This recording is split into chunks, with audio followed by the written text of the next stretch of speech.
Hey there, Coastal Bend. Meteorologist Carly Smith here, and we are live with the latest severe thunderstorm warning that has been issued by the National Weather Service. So we're back on. Chief Meteorologist Alan Holt is here, but we are trading the baton off.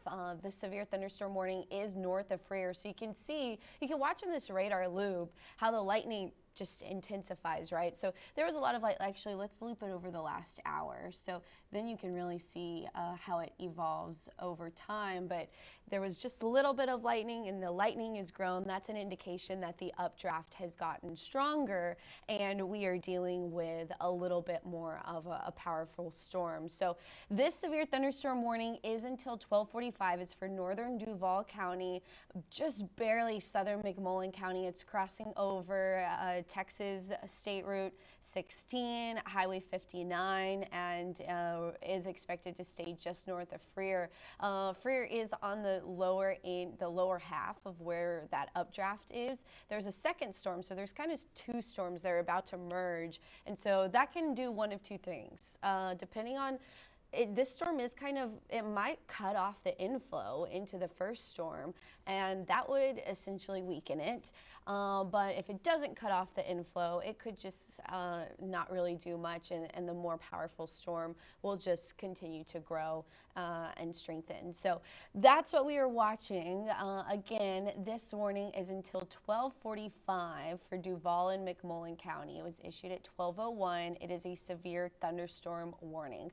That is for 60-mile-per-hour wind gusts. Now, to be a severe thunderstorm, you do have to have, okay, we've got a question for Robstown. I'll get to that, Anna. Stay right there. But to be a severe thunderstorm warning, you have to have, or there's two main criterias, and then a tornado is technically one of the criteria as well. But you've got to have hail that is 1/4 of an inch, and you've got to have winds that are 60-mile-per-hour wind speeds. Now, with that being said, either one of those can cause damage, and so the whole purpose of these warnings is to alert you that there could be damage to, or it could impact life or property. And so we're more concerned about the impact to property. In fact, now the Weather Service has bumped up the wind.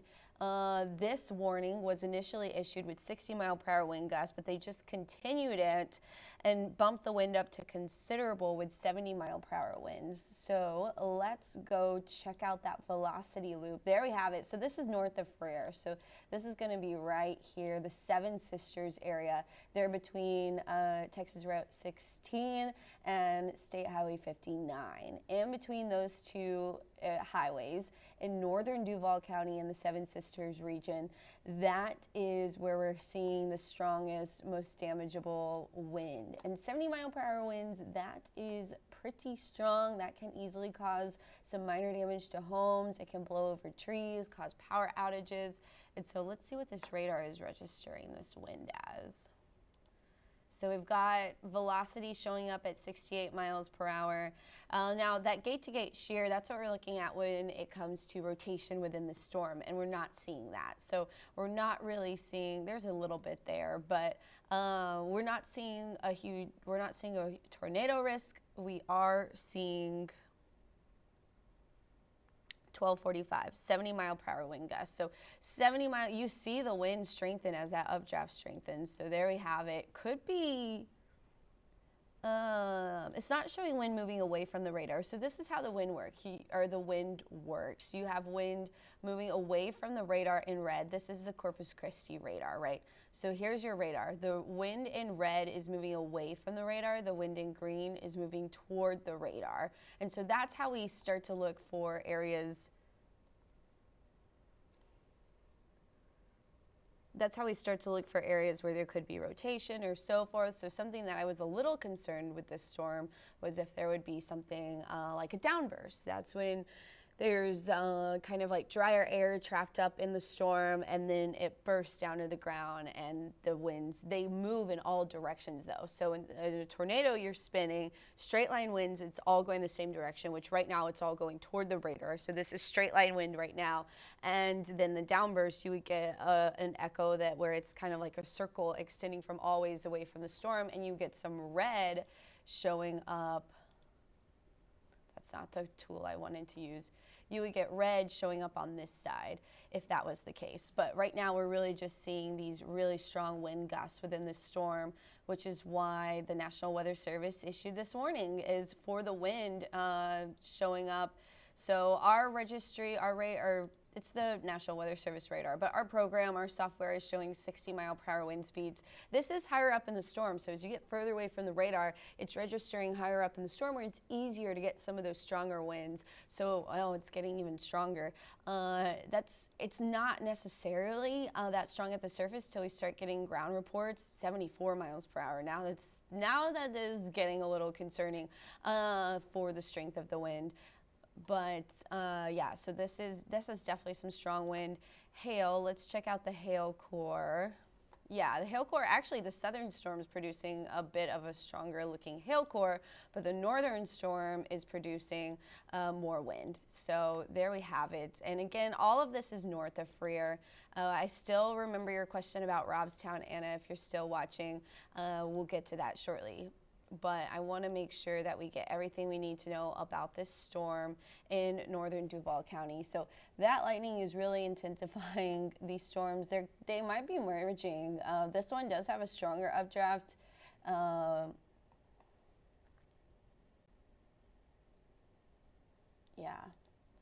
it's an interesting feature. They're both intensifying. Now, something to note too, there were some storms, and I just barely looked at this as I got into work. Earlier this afternoon, storms moved through Houston, and there might be an outflow boundary kind of left over in this area where Freer is from those storms. We didn't see any rain from those storms, but energy and wind essentially from those storms, an outflow boundary was kind of left over our northern portion of the coastal bend. And so we could see this storm intensifying because of that outflow boundary. Additionally, this is like an MCS, so let's look at the velocity again. We'll loop it. So you see right here, there's a little bit of like a spinning motion. Right.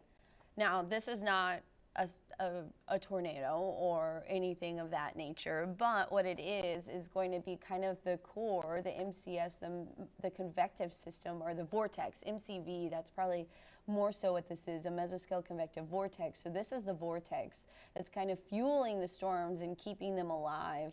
And so we're watching this one on the northern end into northern Duval County, Seven Sisters area. That's where the wind is up to 70 miles an hour. So 70-mile-per-hour winds are considerable. They can cause a decent amount of damage. And so that, again, is the greatest risk. Not hail, but wind. So for the,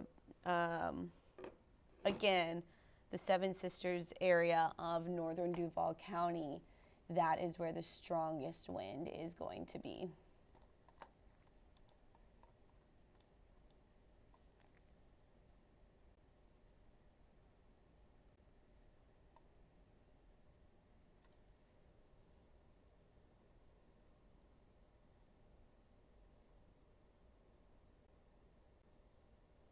Okay, we've got a lot more questions. I was looking at National Weather Service chat on my phone, so I wasn't looking at the chat between y'all, but we're going to get to all of them. So I'm going to track this out. That's something I haven't done yet. So this storm is moving. Let's go back to the radar. We have the severe thunderstorm warning. Again, this is until 12:45, so we've got 30 minutes or so left of this warning. It's still strengthening, so it is going to still likely be producing some strong wind as it is approaching the Jim Wells County line. So that's something to keep in mind as well. Now, the warning does not extend that far, but we're watching it. So let's go back.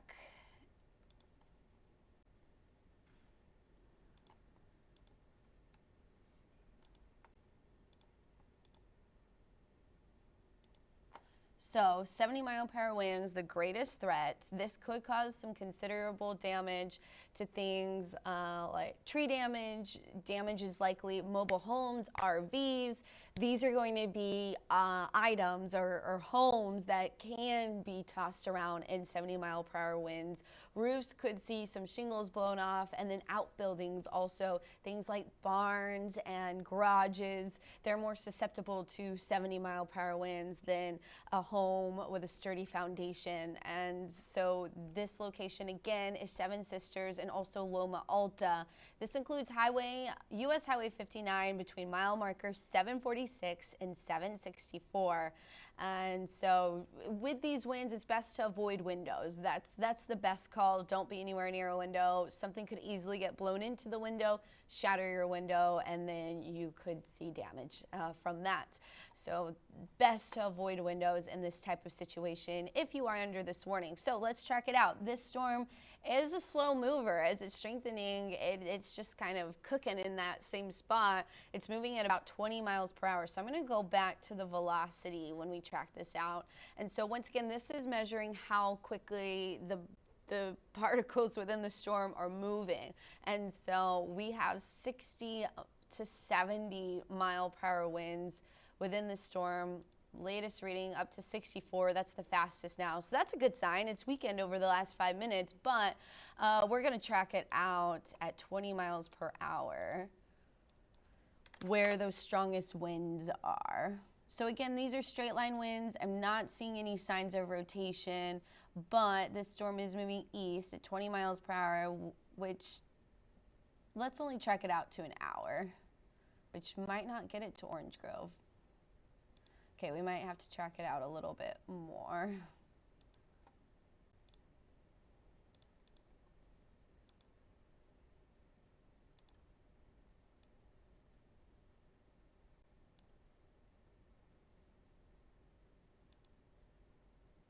Okay, so all of these things are far away from the storm. So the good news, I mean, I don't know if it's good news, but this is moving over a really rural part of the coastal bend, right? So the first city really in its path is going to be Orange Grove, and that's at 141. So that is over an hour away, and odds are the storm is not going to live that long. But if it does, it will be approaching Orange Grove. Actually, we just got an updated radar scan, so let's do it from there. It might be picking up in speed. Let's triple check that. Oh, wow. That's actually, I think that might be moving faster than 20 miles an hour. So it just blew up basically really fast. So we'll start it. This is how I measure the speed. You're going to get to see it live. We'll start it there, and then it ends there. So we'll see how fast it's going. That's more at a 30 mile per hour speed. So let's make it go a little faster.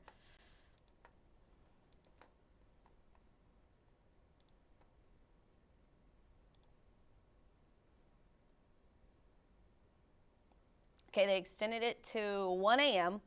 and it does extend into northern Jim Wells County now. So that includes 4,376 people. Alfred is the main town highlighted. The warning stays north of San Diego and north of Alice. So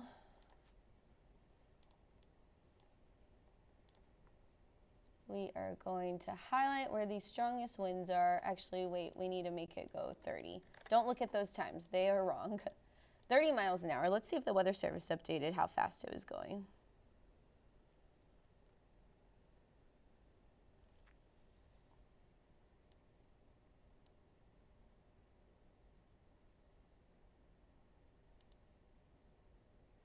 So 30 miles per hour puts it at Clegg at 1238, Westdale at 102, Orange Grove 107, reaching the K-Bar Ranch by 110, and Sandia by 117. Now, right now, the warning only extends, well, we have yellow, severe thunderstorm watch. So right now, the warning extends just barely up to Orange Grove. So, and K-Bar Ranch right there on the edge. Westdale is right here. And then we also have, let's see what else shows up. South La Paloma Estates, Alfred. Here is Amargosa Colina,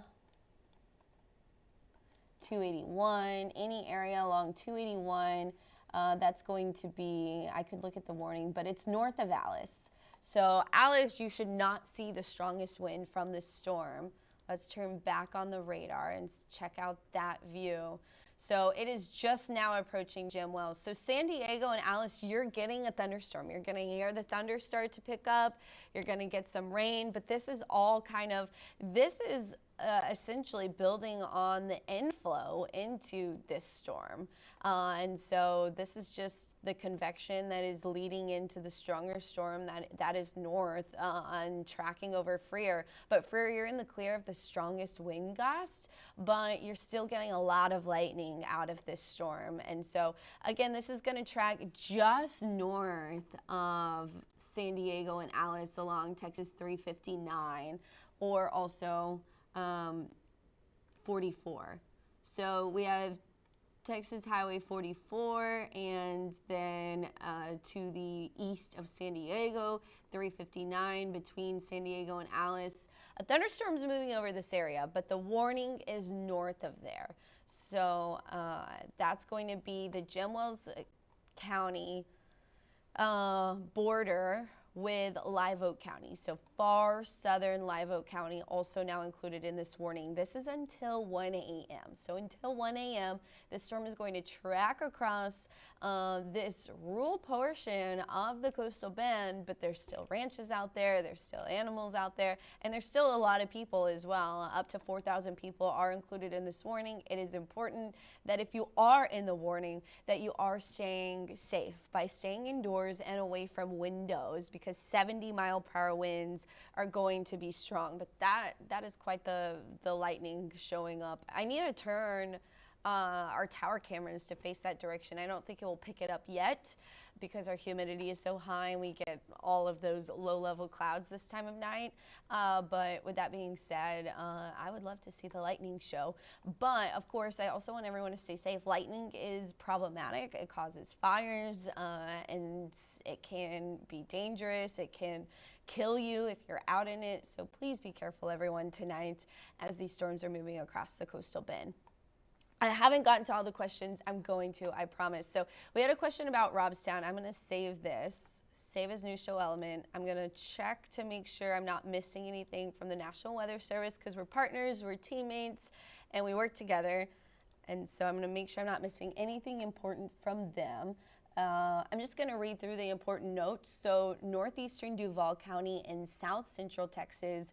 This is southeastern McMullen County, northwestern Jim Wells County, and southwestern Live Oak County. The warning is until 1 a.m. and it was first located at the strength that it's at 7 miles west of Rancho de la Perita, or 60 miles north of San Diego, moving east at 35 miles per hour. So they did boost the speed, which is good. We looked at that live and I was like, no way, that's moving 20 miles per hour. So the National Weather Service has updated it to 35 miles per hour. The main hazard, the most important thing to get out of this is 70-mile-per-hour wind gust. What that does is it causes considerable damage to trees. Damage is likely to mobile homes or things like RVs. So this is approaching Lake Corpus Christi. So Lake Corpus Christi is not in the warning right now. Something really cool would be to create an app, or a map that shows the lakes off and state parks and things like that. But if you know anyone that's camping, Memorial Day weekend is over, so a lot of people have gone home. But if you know anyone camping up at Lake Corpus Christi or in any of these locations, please alert them that 70-mile-per-hour winds in an RV is not going to be good. It will be better to take shelter in a sturdy built structure like a gas station or something that's open 24 hours in that area. So that would be ideal. And so, yeah, this again is tracking toward Orange Grove, Mathis, San Patricio. Robstown was one of the questions. So if this continues, it will head toward Banketti and Robstown. So let's get the timeline. This is when we're already starting to see that northern edge of the original storms that were severe. They're much weaker. But that northern edge is approaching or moving through Kennedy County and crossing 77. So like something to note is we basically have a low that's right about here that then is tracking this way. And so this is the fuel for these storms, and this is where the strongest winds were originally, but they have weakened for the most part. And now we have these really strong winds to north of that area, and that's going to head for Nueces County. So this storm is heading toward Nueces County. It still has at least 30 minutes or longer before it gets there, but we're going to track it out and see long-term when the thunderstorms. So thunderstorms are already starting to arrive again in Alice, Orange Grove. These are storms developing kind of on the inflow, kind of on a boundary that's essentially set up. As that low is spinning, it's kicking up energy to the north, and so that's then fueling that storm. And so we've got several little mini thunderstorms essentially developing as this is feeding the bigger, larger storm that is severe with the 70-mile-per-hour wind gusts. So Alice is seeing thunderstorm that is not severe at this time. We can look at the wind. So all the heavy wind is still very much centered in northern Duval County, but it is about to cross into northern Jim Wells County. So we have, what about Kingsville? What about George West? Ain't got squat in Cal Allen yet. That's from William. Sinton is getting lighter rain and thunderstorms.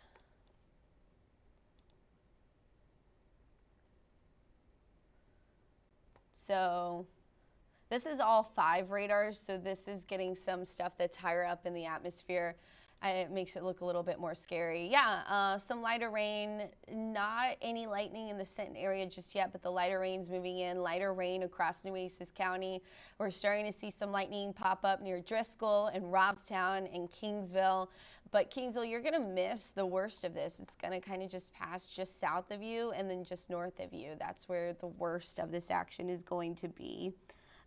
Jim Wells, Owl Ranch. Hey, Leanne McCumber, thanks for your comment. You said we're starting to see lightning and a bit of rain outside of Sinton.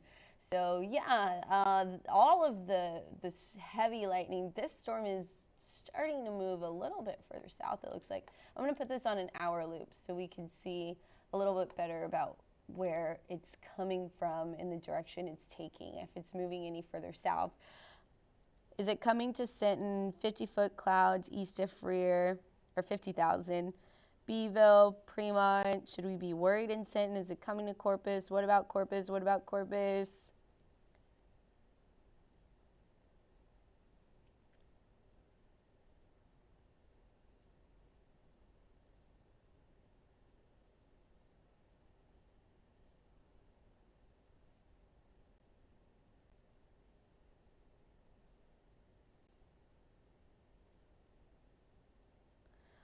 Okay, what about Corpus? So we're going to track it out. I keep saying that's what we're going to do. That's where all the comments are. So this is still producing some really strong winds. So it's still kind of at the peak of its strength. It's not dying out anytime soon. It's still going to have some really strong wind through Orange Grove. Now, I'm not certain on how strong the wind will be once it approaches areas such as Mathis and Sinton.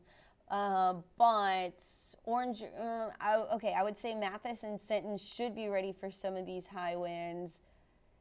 Or Mathis and Orange Grove should be ready for these high winds. Sinton, it may die out by the time it reaches you, but what we have is going to be right there. Just want to make sure the direction is still good. So this is where it's moved over the last hour. So that has it a little slower. I still think 35 is probably a good call by the National Weather Service.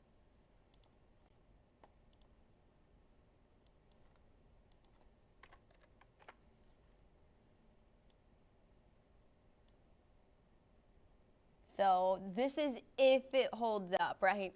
But we've got it approaching Orange Grove, the Naval Airfield up that direction at 12:53, Orange Grove proper and the Orange Grove Primary School 104, Lake City 115, Mathis 122, Edgeroy 132, Odom 141, and if it holds up, it would be in Sinton by 151. So if you're watching from Sinton, in Corpus, same story. The timing would be similar to Sinton. With this storm, if it does start to take a little bit of a southward movement, but it's on the north end of this low, so the air around the low is kind of going to keep pushing it a little bit more north than south. So those other storms were more on the southern side of the low, so they were getting pushed more to the south. This is probably going to get sustained where it's not going to take quite as big of a southern dip as the storms that moved through earlier tonight. So I think it will stay a bit more east as it tracks across the region. I don't think it's going to take a southern track, but if you're watching from Corpus, let's look back at the radar. So here's the radar. That one overdoes it. Okay, this is the Corpus Christi radar. So this inflow, we're going to start to see, I just heard that lightning strike actually that's popping up right there. I was like, was that thunder? Yes, it was. So we're starting to see some of the initial storms that are feeding into this bigger storm developing into portions of Nueces County now. The original thunderstorm that is weakened dramatically is tracking through Rivera right now, and some of that residual storm is also into southern Nueces County, the Chapman Ranch area. But we did get one lightning strike. If you heard it, let me know in the comments over Southside Chapman Ranch region. So we will see thunderstorms starting to pop up. Alice is getting a nice soaking of rainfall as this storm is passing through. But again, the strongest wind, it shows up on the velocity so well, is going to stay north of you in Alice. So I'm not worried about damaging wind. What I am worried about in Alice is the lightning, obviously. Lightning can be damaging. It can cause fires, and it can cause problems. And we don't want that. So hopefully everything stays under control, but for the most part, it's the wind. And this is really strong wind, y'all, that is now entering Jim Wells County. I can't emphasize this enough, that this is strong wind. We're talking 63, 70 miles per hour. Again, the fact that we're not seeing a lot of shear, I'm not clicking in areas where there would be shear, but the fact that the shear number is so low, that's a good sign. We're not getting a tornado. But with that being said, we are getting 70 mile per hour wind speeds, and that again can cause damage, especially tree damage. And then the trees can get blown around and cause damage to your home.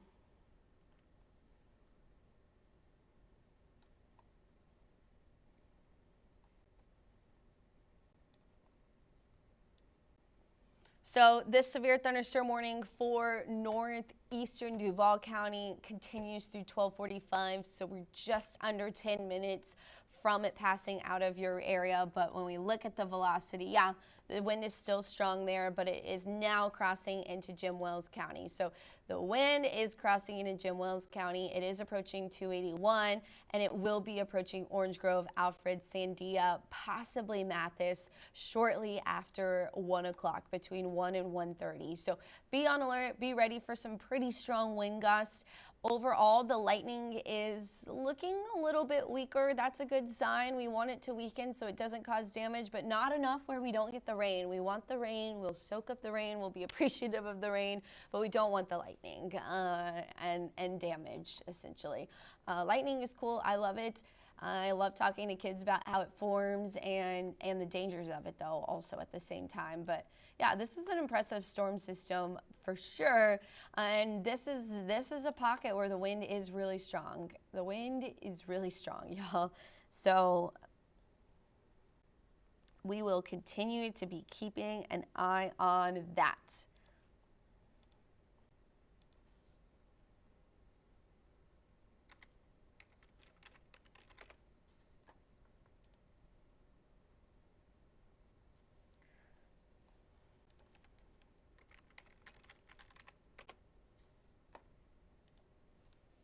So with 70-mile-per-hour winds, these are gusts, right? So it's 70-mile-per-hour gusts. When we talk about tropical systems, our wind is measured in about a 5-minute sustained wind speed. And so the gust is still only at tropical storm strength if it's at 70 miles per hour. We start talking about hurricane strength at 74 miles per hour. So it's at 70 miles per hour, we're nearing Category 1 strength winds. But of course, this isn't a hurricane. It's just a comparison to give you an idea of how strong these winds are. It is a high-end tropical storm, if it was a tropical storm, gust. So it would be a high-end tropical storm gust. The tropical storm scale is 40 to 73 miles per hour. So yeah, we have tropical storm strength winds. The winds within this storm are definitely strong. Let's look at the wind.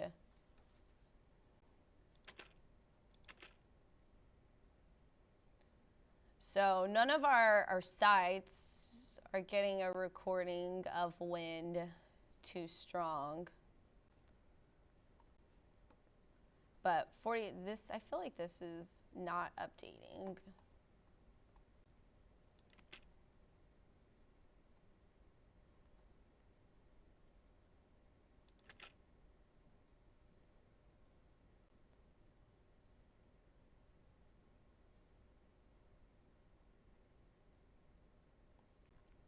So peak wind gusts in Sinton, 44 miles per hour. Anyway, it is kind of right in between. It didn't go over orange, or it's approaching. That Orange Grove site is in a weird spot, but it hasn't really reached Orange Grove or Mathis yet, and that's where our readings are. Alice is pretty light on the wind.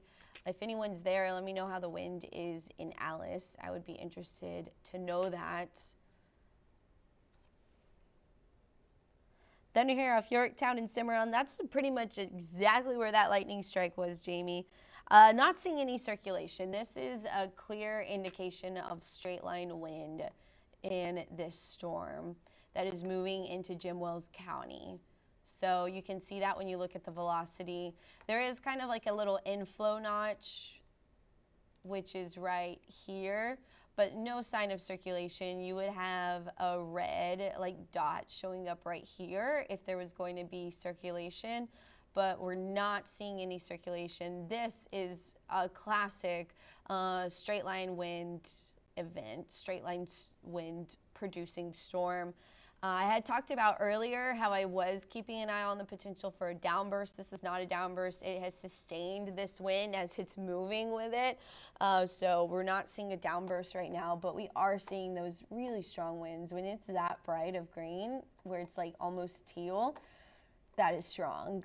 That does not happen often. So this latest velocity reading does have it at 76 miles per hour, which would be, again, it's not a sustained wind, it's a gust, but it would be a Category 1 hurricane strength gust now that it is above 74 miles per hour. But it's not a hurricane, it's just a comparison.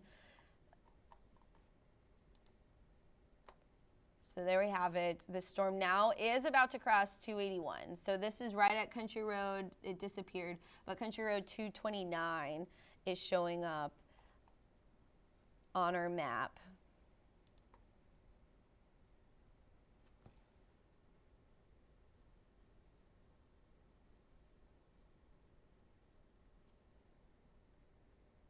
Just saw thunder at the airport. Hearing sounds of thunder is nice. I love a good thunderstorm. I really do. I'm going to walk away for a second. If you are just now tuning in, we've got this really powerful storm with 70-mile-per-hour wind gusts that is tracking across Jim Wells County now. So Duval County, you're almost in the clear. Freer, you're in the clear. We are not going to see any more strong wind gusts in Freer tonight, but we are going to see the storm moving into Jim Wells County. It's about to cross 281, and it is approaching the area between Alfred, Orange Grove, and Sandia into northern Jim Wells County. So let's put it at now. We are going to track the wind, the high wind again towards Senton. Senton, you are not included in the severe thunderstorm warning as of right now, but if the storm holds up, it will be there in about an hour. So Senton 143, we've got Odom 135. These are estimated times of arrival. They're not set in stone, but that would be Orange Grove 1258, Lake City 108, Mathis 115. Again, RVs, mobile homes, those are buildings or homes that can be damaged or thrown around or tossed around unexpectedly in this storm. So if you've got a way to tie down, do so now. If you know anyone that's camping out at Lake Corpus Christi, warn them that this storm with strong wind is heading that direction. Mathis 115, so there's about 30 minutes before it is approaching Mathis. So that's my main concern right now is where it's going and anyone that might still be camping. Thankfully, Memorial Day weekend is technically over, but that doesn't mean that there's still not people at risk. Yeah, I'm about to go look at our tower cameras and maybe outside. So if you don't hear me talking and people, if you stay on and you see people that are commenting saying, where's the sound? I'm going to be back, but I'm going to step away to take a look at our tower cameras. And I'm going to leave it on a looping radar imagery.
Hello everyone, I am back. Meteorologist Carly Smith here. Thanks for staying tuned on this live update. It is now 12:52 a.m.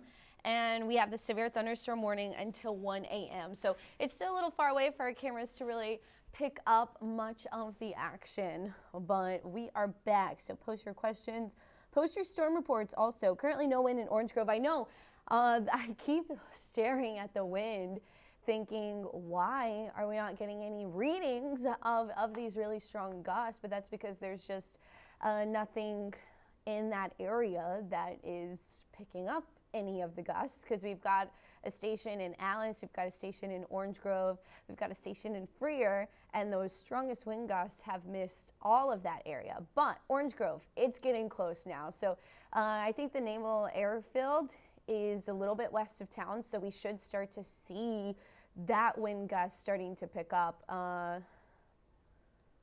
Let me look. This is an interesting little away from the radar scan that we've got right here. So this is moving away from the Corpus Christi radar. This is moving toward, it doesn't mean there's rotation, but it is showing that this inflow storm is producing a little bit of a, not a big downburst, but the downdraft is likely producing some rain-cooled air. It could even be moving more so this way with the outflow boundary setting up from the storm. It just has to be away from the radar remotely. So if it has any type of westerly component to it in this area that's showing up as red, then that is going to be essentially why it's showing up as red versus green. But this is a straight line wind event. So this is an alert for Orange Grove. I don't know if the National Weather Service, currently no wind in Orange Grove. Let's see, we've got more comments. She's back. There's some kind of wind here in Alice. We're getting the beginnings of the rain and the lightning in Sinton. Girl, what'd you find out? I looked at all the wind reports. I looked at, y'all saw it too. I went through just some bigger picture things from Texas to look at what was going on. And I also went to look at our cameras, and they're not looking great right now. So this is the Lex cam. Hold on, it's not popping up yet.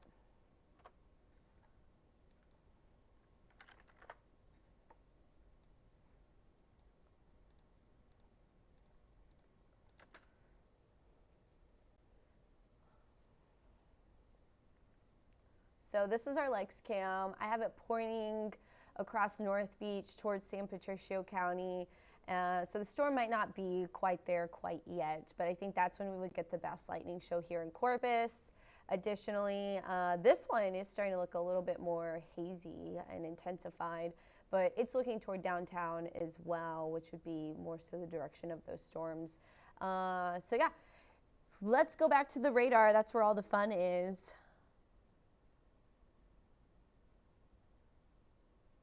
The Chihuahuas, oh, it's so sad. I hate it when dogs are scared of storms. I just want to hug them and tell them that it's going to be okay. Okay, so this is just a look at this is my brain analyzing what's going on. So the first thing I see when I look at this radar imagery is that the lightning is not as intense, right? So let's look over the last hour instead of just the last 30 minutes. And what you see is the lightning really intensifies as it's just north of Freer. And now it's starting to get a little bit more clustered, and the storm might be splitting into two storms again. So it was two separate storms. They kind of merged. Now they're splitting apart again. It looks like we probably have two areas, two updrafts. No hail showing up on our hail tracker, so that's a good sign. When a storm is a really strong updraft, it will produce hail, but something interesting about these storms is there's almost too much shear in these storms, especially for hail to be sustained. The updraft is probably really tilted. In fact, let's have some fun looking at the radar. This is approaching Orange Grove now. Okay, I said let's have some fun. Let me look at the wind. Yeah, the wind is going, Orange Grove, you are in the direct path of the strong wind, so it is almost there. I'm gonna make this a separate post to social media. But we've got, let me see if I can get a stronger wind to show up. Okay, 68.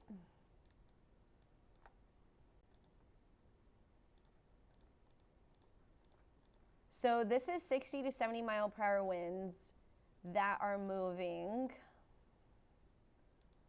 within the storm, but east to west. So this is moving this way.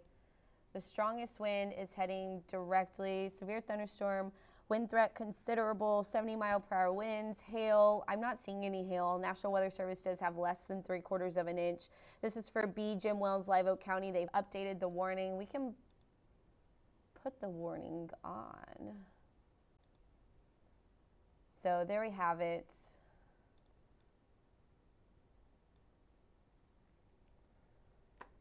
So now Sinton is not yet included in this warning, but Orange Grove, Sandia, San Patricio, all included in the warning. This is northern Nueces County, so Bengueti and Robstown, you are not included in the warning. Again, not in the warning. It's going to pass just to the north of you. So if you know anyone with ranch land, or you've got ranch land or farmland or land in general that's in northern Nueces County and then into western San Patricio County and then Orange Grove, Sandia, Alfred, this is where the strongest wind is going to be going. So 68 mile per hour winds are in the storm. It is moving east. I'm going to make 2 different posts.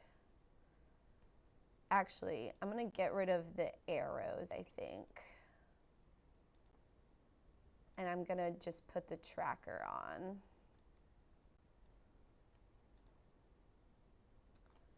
Wait, how fast does the National Weather Service have this moving now? 30 miles an hour. I'm going to leave it at 35 because it's better to be warned ahead of time than too late. And that is how I feel.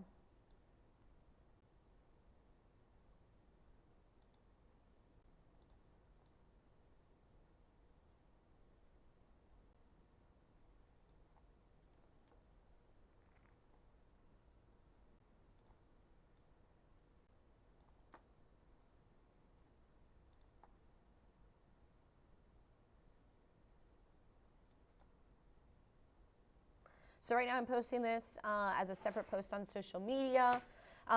This is the estimated times of arrival for this storm. So that is going to be, I can't see it now because another screen popped up, but that's going to be 101 Orange Grove, 109 Sandia, 110 Lake City, 117 Mathis, 122 Vashsing, 129 Edroy, 130 West Sinton, 138 Odom, and if it holds up, Sinton, you are not in the severe thunderstorm warning yet, but if this storm sustains its strength, it will approach Sinton at 148, so 148.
I'm still here, in case you're wondering. I'm just focusing on posting this post.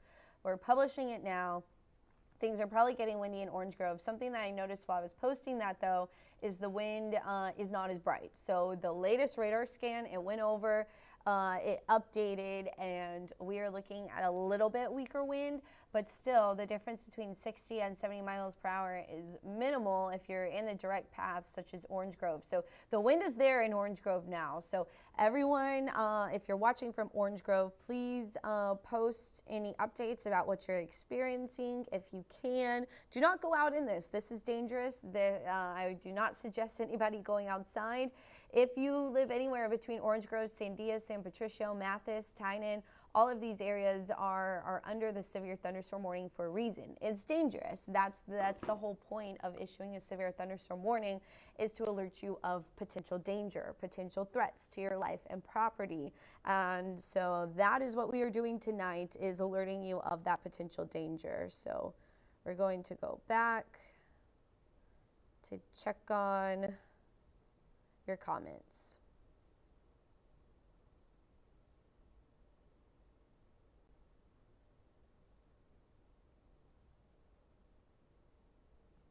Wow, it shook the house. We were off Everhart, or between Everhart and Staples on SPID, and I did not feel that lightning. But let's take a look at the radar. I'm very focused on this storm. It does show signs of weakening. So I feel like we have been saying that like all night. It's going to weaken as it gets to the coast. But it's been holding on pretty strong. But as it passes over Orange Grove, you're going to get a lot of lightning. You're already getting it. You're getting the heavy rainfall. You're getting the high wind. Mathis is kind of on the northern edge of where this will be, as well as Tynan. I think you're going to stay on the northern edge of this. But Orange Grove to Old Sam Pat to Edroy to Odom, that is kind of the direct line of where the strongest wind is going to be. Corpus, we are getting those storms coming up from the southwest, moving east-northeast into Corpus Christi now. So these are just kind of going to be like pockets of heavy rain and lightning. So a lot of lightning is starting to show up in Corpus Christi. The strongest wind gusts we're not going to get. When we take a look at velocity, all the strong wind is going to stay up to our north where this stronger storm is. So that's Orange Grove. Again, the path it's going to take, Orange Grove. Sandia will get some strong wind, but the strongest is going to be Orange Grove to Old Sam Pat to Edroy to Odom. That is the path of where the strongest wind gust will be. Corpus Christi, we're not seeing any strong wind with these storms, but yes, we are seeing the pockets of heavy rainfall and lightning now moving into the city of Corpus Christi. We've got a lot of lightning starting to show up in San Patricio County as well. So let's see, I have the Lex camera pointed. I might have it pointed too far north, and that's why I'm not seeing any lightning. Should move it back toward the bridge. So the Lexington is right here. Well, if I point it to the bridge, it's going to be too far south, I think. Right now I have it pointed probably too far north. But anyway, here's the views. I might go adjust them. So this is our Lex camera, not seeing much, 81 degrees right now. We are getting thunderstorm readings at the airport. This camera is from on top of our station. And so it is right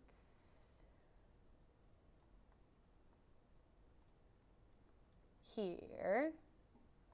And I have it pointed this way. I might move them both to the left a little bit. So bear with me, I will be right back.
Okay, mic check, we are back. I just realized I left it up on the screen where I'm gone. But yes, so I moved the cameras around. I saw a beautiful strike of lightning from our tower cameras. So we'll see if we'll get another one of those while I look through these questions. So the National Weather Service has now lowered the winds. They continue the severe thunderstorm warning that is, there it is, there's some lightning that moved through Mathis. Let me see their latest update. 60-mile-per-hour winds now the biggest concern, so that's not horrible. It can still blow around things like RVs or mobile homes and even some trees, but it's no longer considerable. So once we get to that 70-mile-per-hour range, it's considerable that damage is possible. Once it's 60 miles per hour, that we're getting a good lightning show now. Once it's 60 miles per hour, that then is not as considerable. It's possible that we see some damage, but that's like borderline severe. That's just barely a severe thunderstorm at 60 miles per hour.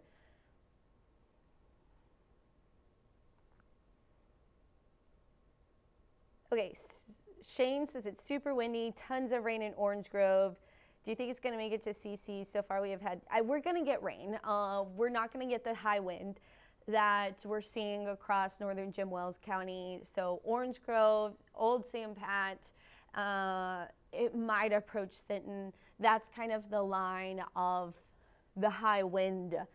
As far as rain goes, we're going to get rain in Corpus Christi. We're not going to get the heaviest rain, but we are getting pockets of heavy rain here or there that is going to make it through Corpus Christi. And we're going to get some stratiform rain, some light, kind of steady rainfall. Jennifer says, thank you for the updates. I'm glad your mom is, I hope your mom stays safe. There's some kind of wind here in Alice. Okay, so Alice was on the southern end of that storm.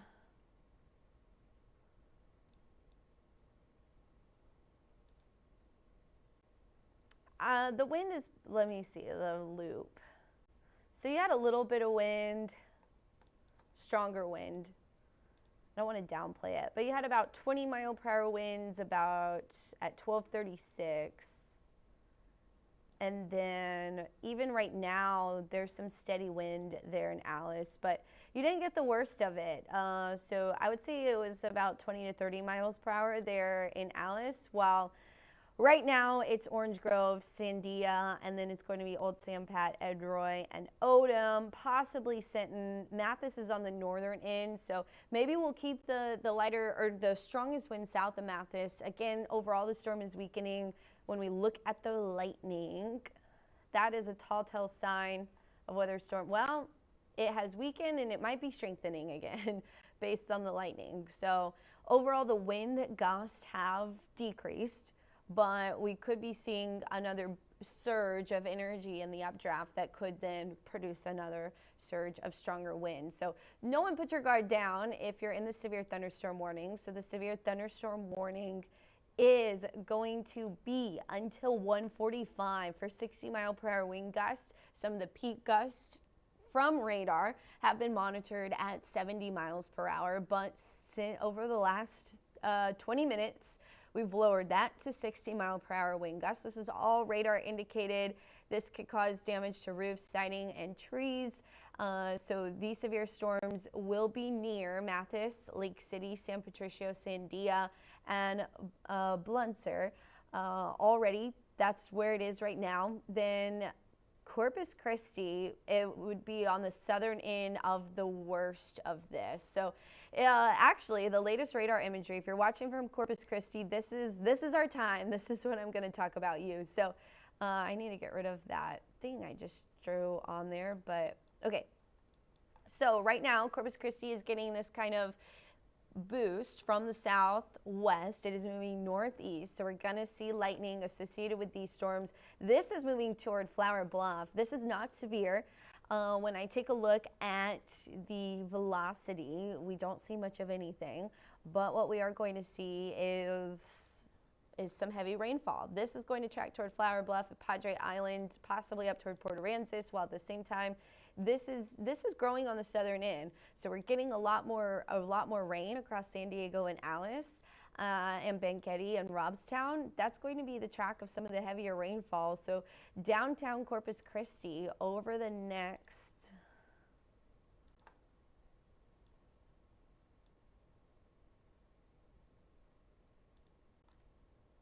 So 147, so over the next 30 minutes, we're gonna see the rain intensify in Corpus Christi. So the rain will intensify. This is the timing of the rain becoming a bit more moderate to heavy. So that's going to be Robstown, estimated time of arrival 122, 5 points 131, Annaville 135, Arlington Heights 136, Viola 142, Corpus Christi 147, Peary Place 153. Now Flower Bluff, you're actually going to see some action earlier. So we also have this in Corpus Christi even. We also have this moving a bit more north at the same time. So hold on. Let me adjust the view.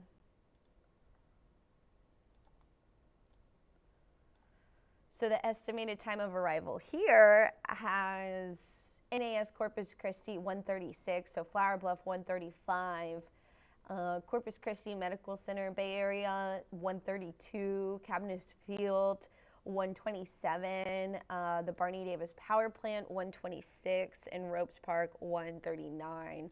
I don't know why it's not showing like Padre Island, but yeah, so over the next 10 to 20 minutes, we're going to see this storm move into Corpus Christi. We're already getting some of the lightning, especially on the western side of the city. So things are going to intensify here over the next 20 to 30 minutes across Corpus Christi. So be ready for that. The strongest wind gusts once again are to our north, and the wind is looking much weaker. So if you've been watching this whole time, thank you for sticking around. But also, you will have noticed, you would have seen it really intensify right here over 281. Orange Grove got some really strong wind, but it has weakened since moving through Orange Grove. So Mathis, you're getting much lighter winds than originally anticipated, which is not a bad thing. I'm never mad when the storm weakens and isn't as strong as it's supposed to be. And thankfully, we've been getting a lot of decent rain. So something probably a lot of you are curious about is the rainfall. So we'll take a look at those radar estimated rainfall totals next during first edition. So 5 to 7 a.m. if you're back up and getting ready for the day. I hope you'll tune in. We'll talk about the rainfall totals, the exact ones. You can also post your rainfall totals on my Facebook page, Carly Smith WX. I would love to see them. But we are going to adjust some things so we get more data.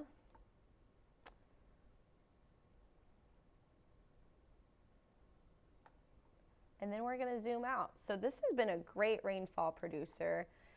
We have gotten some rain in the watershed. Let me go to that custom.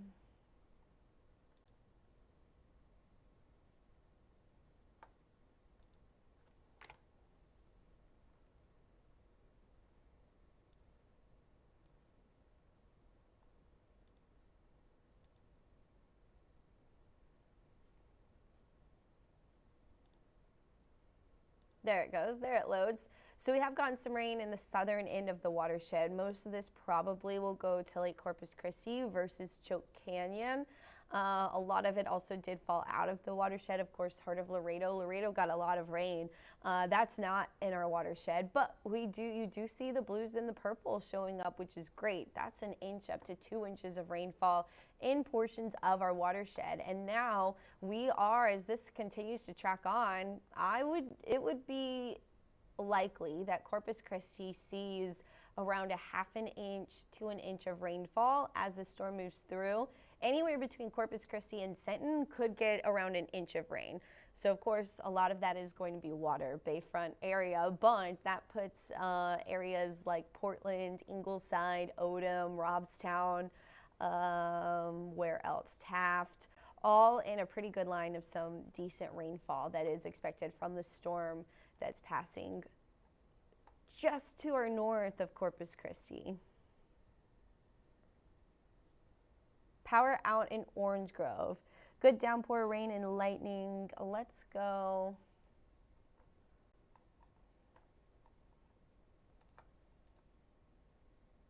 So it looks like the National Weather Service allowed the warning to expire.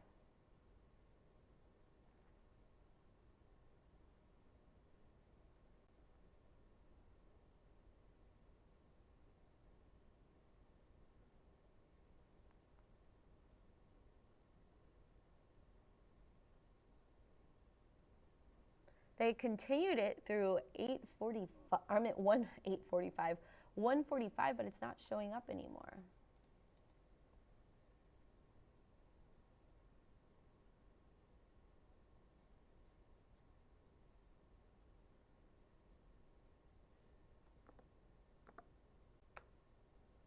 Cancels. So they canceled the severe thunderstorm warning for Bee, Jim Wells, Live Oak, Nueces, and San Patricio County, which is great. That means that the wind is less than 60 miles per hour, and that's a wonderful sign. The best case scenario is we get lightning. Well, lightning is a best case scenario, but the best case scenario is we get a thunderstorm that is strong enough to produce some heavy rainfall. Of course, the rain once again coming during a watering week. I'm not in control of that, unfortunately, but yeah, it's really unfortunate when the rain comes when you can water and it doesn't come when you can't. We are looking at another chance for some rain, it looks like, heading into Friday.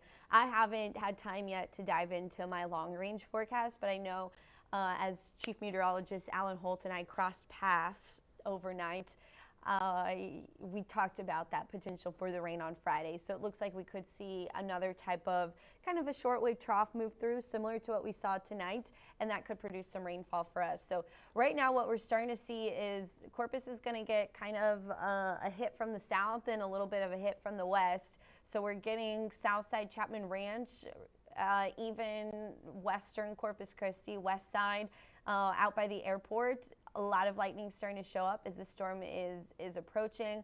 And then we also have the Chapman Ranch area starting to get soaked. So this one is going to track more so south side of Flower Bluff, but some areas along the bayfront, along Ocean Drive, will see it as well as Padre Island. That's what this storm is going to hit. It's really going to hit all of Corpus Christi from the south, but it's stronger and heavier there in this section. In fact, there could be some pea-sized hail headed toward Flower Bluff. It's about 0.3 inches in diameter, so that's not very big. It shouldn't cause any major issues, but you might hear it. It might sound like louder rainfall as it hits the ground or hits surfaces, hits your roof.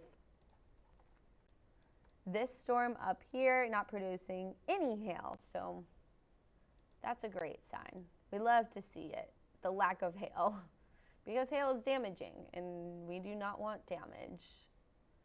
Interesting feature right here, again, if you like nerding out about weather, this is our vortex right here. So that is where it is essentially spinning, but it's just like the center of the low pressure. So on a weather map, I would put a low, and I would say this is our mesoscale convective vortex that is moving across the region. We would not have this rain, this stratiform rain, without that. Let's take a look at some of the wind, because every now and then when you get the stratiform wind, you get something that is called a wake low in the wake of these storms. So let's make sure that's not happening. Okay, so we do have now a 49 mile per hour reading in Orange Grove. Thankfully, it wasn't 70 miles per hour, but 49 is better than 70. That's from the thunderstorm as it moved through. So we're not seeing much in the way of a wake low. It is interesting that Katuya is still picking up a 39 mile per hour wind gust. That is opposite of the direction I would expect. It's interesting.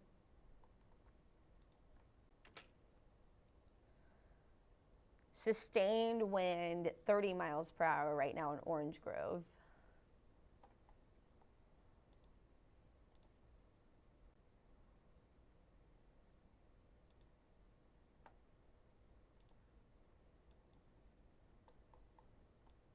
So this is still from the thunderstorm that has passed through. Your winds will begin to calm down in Orange Grove, and not too big of a problem.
Right now I'm just going through some of this stuff. I'm taking a look, in case you're wondering, I was interested about the winds still being fairly strong on the backside of these storms.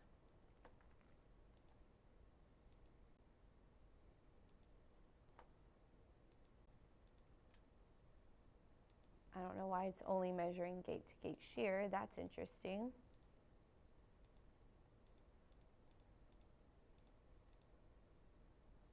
Okay, 50 miles an hour. So no one is using the terminology wake low at this time.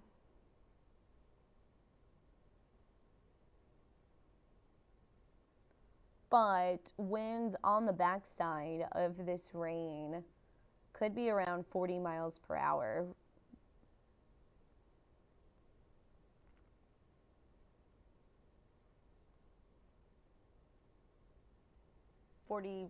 Yeah, 40 miles per hour. So it might be windy even when the rain is lighter and the lightning's kind of gone.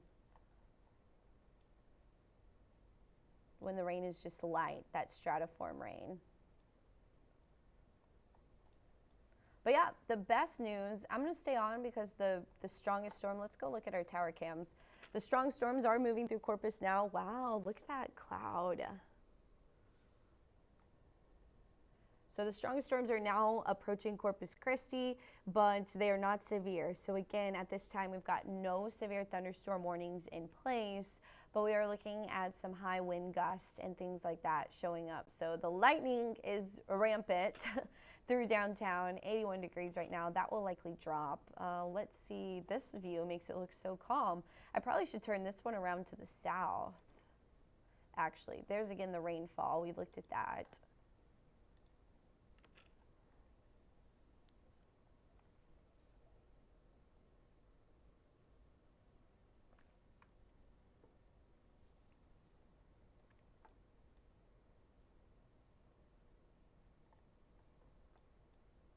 So yeah, for everyone that thought Corpus Christi was going to get nothing, here it comes.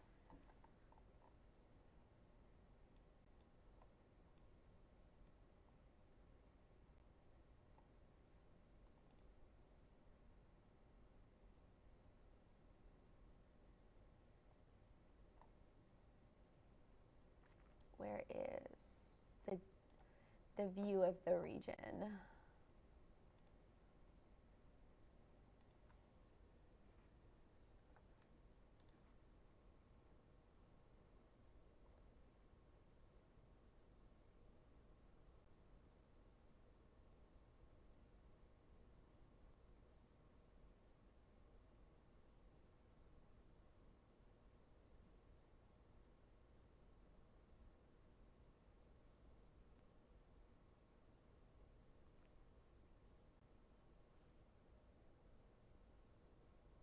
Go to your camera, look at the lightning. Thanks, Elaine.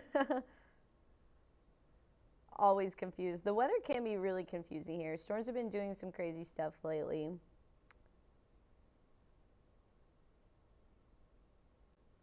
Yeah, so here's the latest view. We're going to get the lightning. A stronger storm with some penny to pea-sized hail is going to pass through Chapman Ranch, Southside, Flower Bluff, Padre Island region.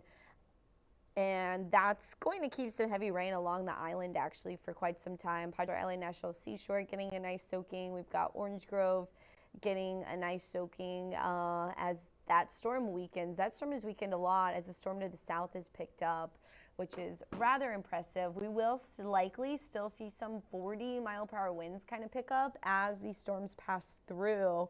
Some 40-mile-per-hour gusts. So keep in mind that once the lightning is over, we'll get some light rain and still some strong wind gusts, which will last probably until the rain really starts to end. So I think all of this will be while you're sleeping. So we won't see much by the time you're getting ready to head out the door tomorrow morning. For any of y'all that are still awake, thank you.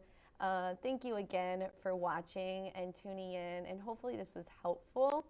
As these storms are moving through the area, but all of this will be cleared out by the time the morning commute's taking place. So if anybody is going to try to sleep and then wake up for tomorrow morning, I feel that. I never get enough sleep.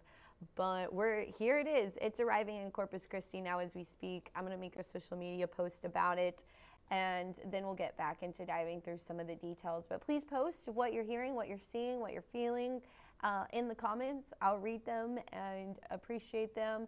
Once the storms have passed, I do appreciate rainfall totals. If you have any pictures, hopefully we're not going to get any damage. The area that could have had damage, anywhere between Freer and Orange Grove. If you have damage photos, please send them in. We've got a way to do that on our website. Tell3 is a great resource to do that. We've got a phone number you can text as well. I can't see that though. So the best way to get the picture to me is to type in on Facebook, Carly Smith WX, or I can comment here.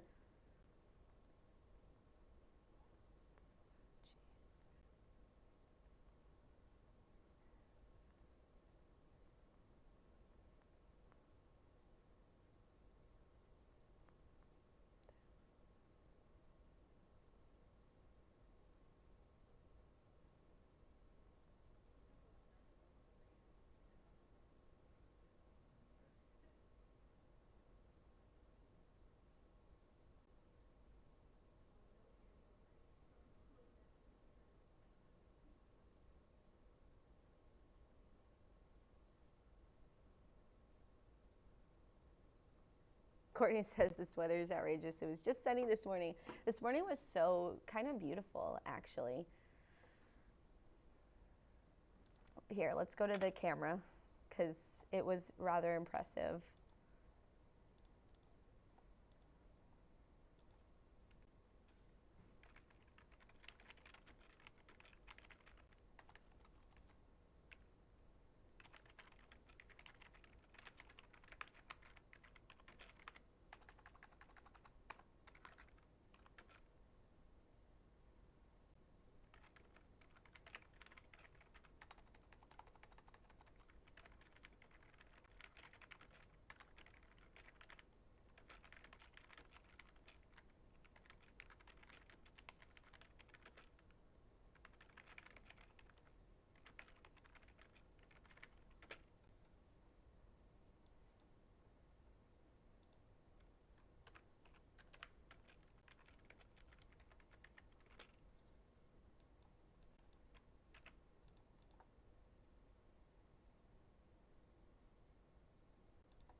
Sergio, I see your comment. You've earned yourself some breakfast tacos.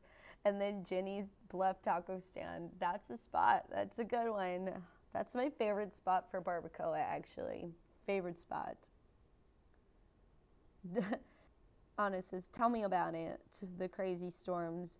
It's actually going to be sunny later on today, so it's stormy now. If you have friends that will sleep through this lightning show and the thunder that's headed our way. I don't hear it yet here at the station, but the lightning is sure lighting up. Let's see what our other camera looks like. There it goes. So yeah, I'm gonna go turn this camera really fast, but yeah, if you have friends that slept through it, it's gonna be sunny again by tomorrow afternoon. So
Mic off. Hello, everyone.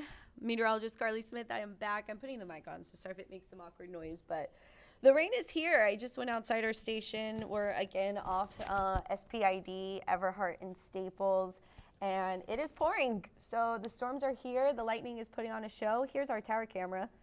Boom. There we have it. So again, none of these storms are severe, so that's the good news. We could see around the higher end rainfall totals will be around 1 to 2 inches. I don't think we're going to necessarily see that in Corpus Christi, but areas to the, so we are going to keep some stratiform rain behind this system.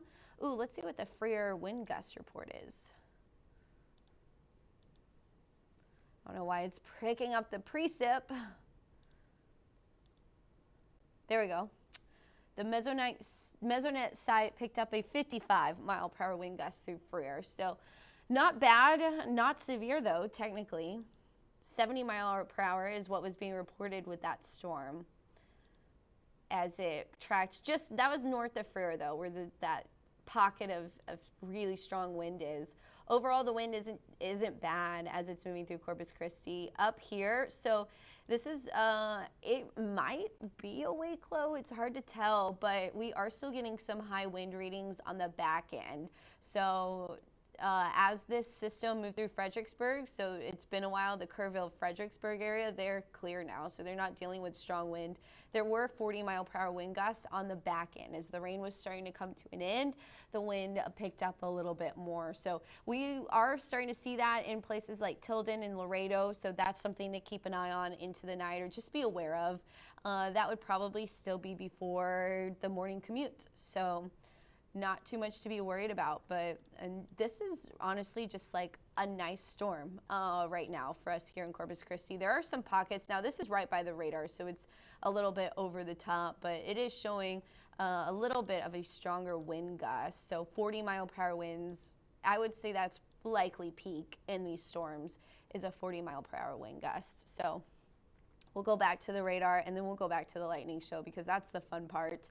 But there it is, all of the lightning moving through Corpus Christi. This kind of intensified over the last 30 minutes. As far as hail goes, there is a pocket. Wow, now the wind is finding the cracks in our building and whistling. But we are seeing some pockets of hail that might be around pea-sized, but that would be it. It's mostly just rain and lightning. That's your biggest concern. If you're out and about right now for some reason at 1:42 a.m., thanks again to everyone that's tuned in. I hope this has been helpful. Again, right now, if you're just joining especially, there are no severe thunderstorm warnings in the area. No severe thunderstorm warnings, but we have this heavy rain moving through Corpus Christi. Sinton, the heavy rain is approaching you. That storm is really weakened though, so it has pretty much died out. You're going to get some pockets of heavy rain, but we still have on the southern end of that storm passed through Robstown. So now this is the Calallen area. It's crossing through there. That's going to approach Odom, Taft. So we are going to get some heavy rainfall, but the heaviest rain is gone. But we are going to see this moderate stratiform rain continuing. Let's see how long that would continue. So possibly over the next 3 hours. I think by 5 a.m. we're really seeing the rain come to an end on the radar.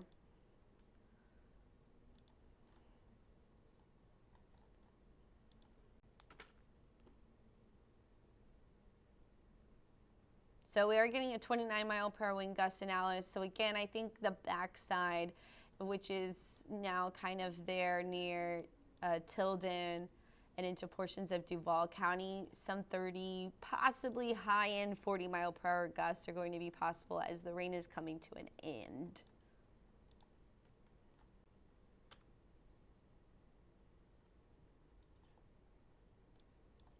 So let's go back to the fun views.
Just got some thunder at the station. Something else to note, we do have power outages across the area. My producer did text me that there are 2,584 outages in the Mathis area. That was the stronger storm that had wind gusts up to 70 miles per hour. So that strong storm likely did produce some damage and some power outage issues. That likely passed through other areas in the region, such as let me look before I say the wrong city. But so Mathis had some of the power outages. It was weakening as it approached Mathis. It was much stronger over Orange Grove. So there likely are some issues up that way. As you're headed out and about, especially while it's still dark, use extreme caution because while we don't have a ton of trees down here, any trees that we do have are at risk of possibly having been blown over. So power lines, power poles could be blown over as well. Remember, you don't want to interact with a down power line because it can still be active and you can get electrocuted that way. So that is my advice of the night, is avoid those power lines. George West saw some of the strong winds. It was kind of between Alice and George West and tracked toward Mathis. Orange Grove got in on the really strong winds, so a lot of those power outages coming from Orange Grove, Sandia, Mathis, possibly Tynan, and then the storm weakened as it is now approaching Sinton at 1:47 a.m.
A marine warning has now been issued for coastal waters. That is going to include Corpus Christi Bay, Nueces Bay, Aransas Bay, portions of the Laguna Madre, the ship channel, mostly between, it looks like the JFK Causeway and Port Aransas, but Aransas Bay and Copano Bay are included in the marine warning as well. That is for wind gusts that are greater than 34 knots.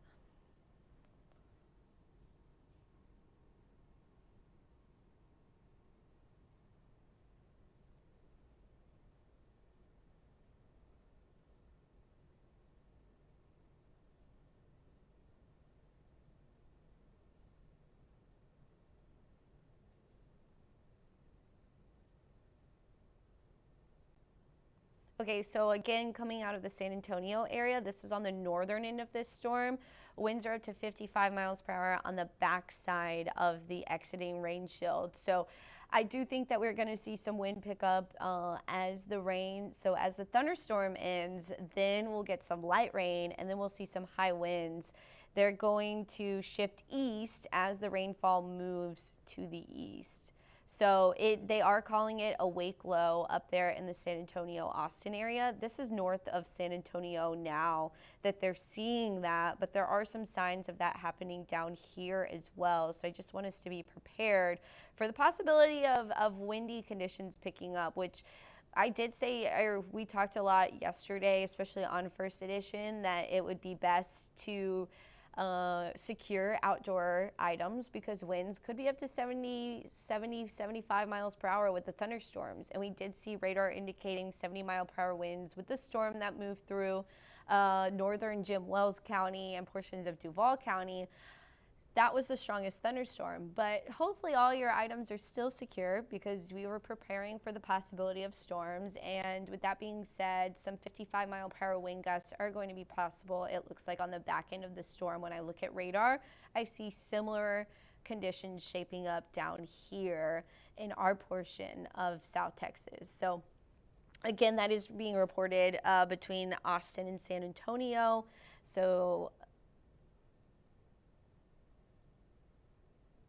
and this is all part of the same kind of big system.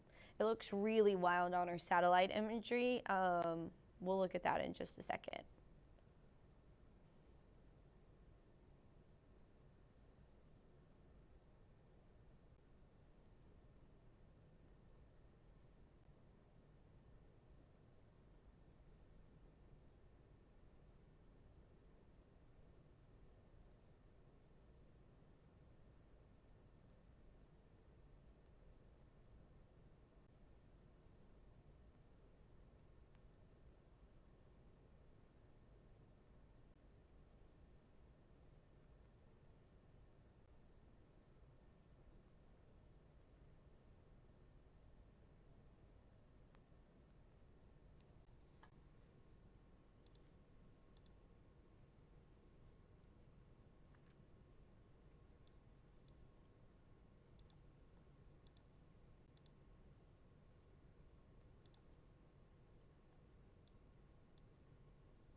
The wind has picked up a little bit with this thunderstorm moving through Corpus Christi, 45 miles per hour as it's moving over the bayfront.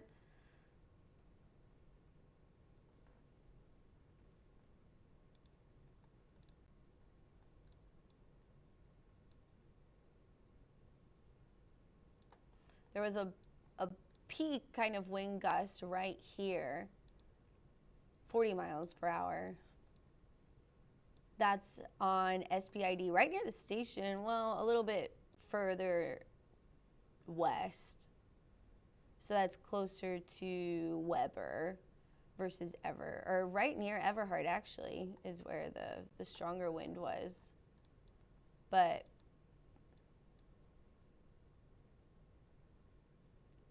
it looks like that's right where an updraft was. I think there was some hail in that area also.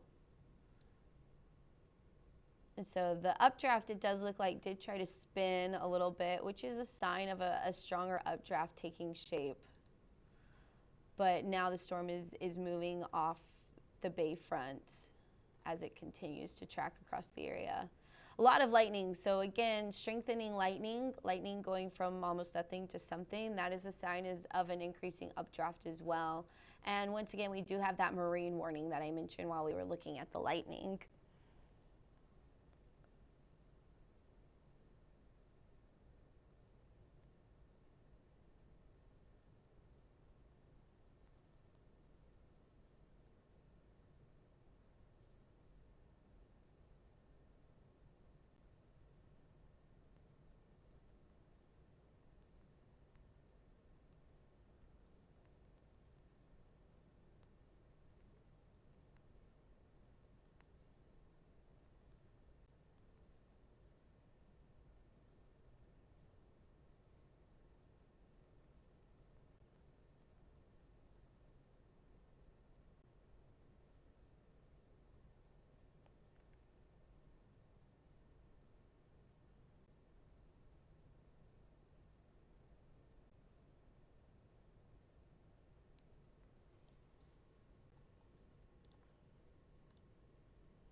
So right now I have it without the lightning just so we can see where the heavy rain is. But the lightning is still there.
So right now what I'm looking at is the wind and the velocity.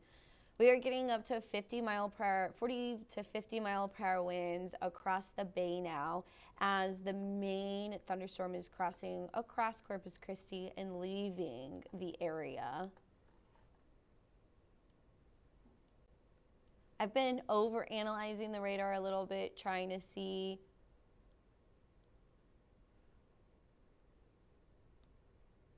what we've been seeing. There might be some pockets of some stronger wind gust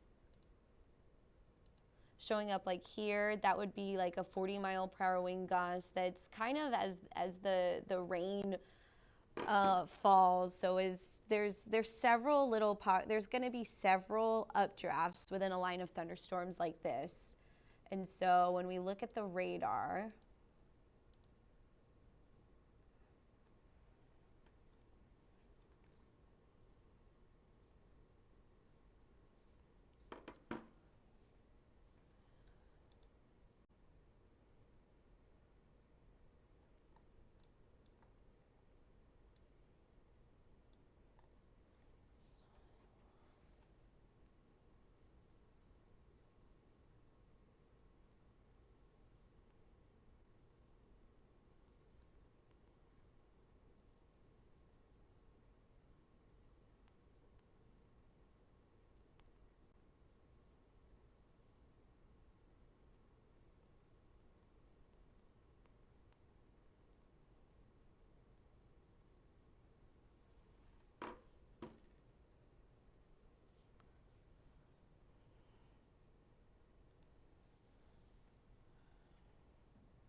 So there definitely were some pockets of stronger wind gusts kind of as these storms intensified and then dropped a heavy batch of rain.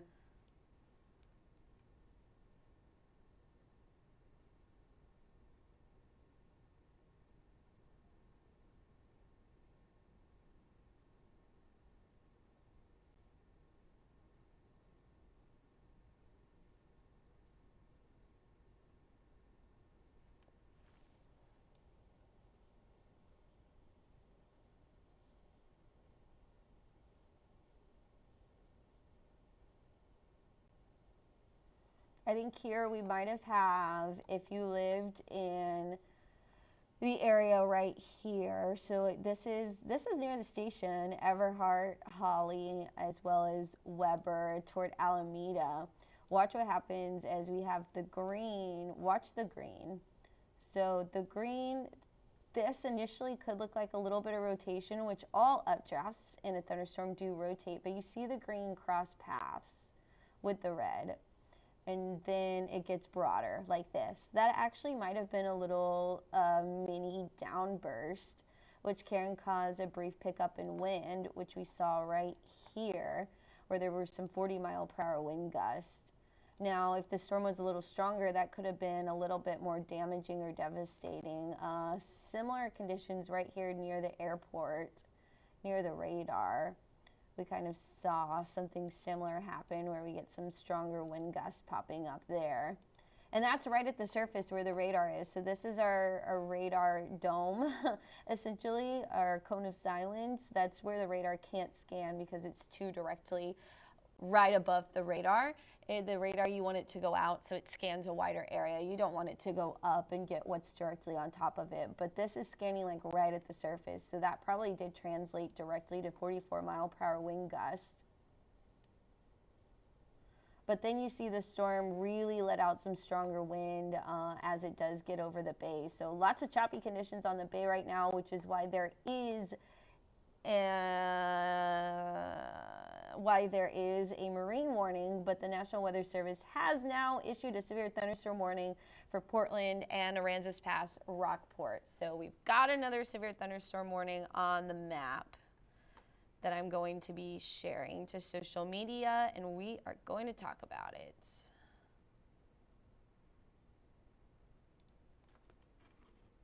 So this is a severe thunderstorm warning for 60-mile-per-hour winds. Hail is around less than 3/4 of an inch. That's for Refugio and Aransas counties and San Patricio until 2:45. So this is southeastern San Patricio, which does include Portland, Ingleside, Aransas Pass, Ingleside by the Bay, Port Aransas is not in the warning, but Rockport is, Rockport, Fulton, all of these areas under this warning until 2:45 a.m.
So now I'm going back to Facebook because I've been off of it.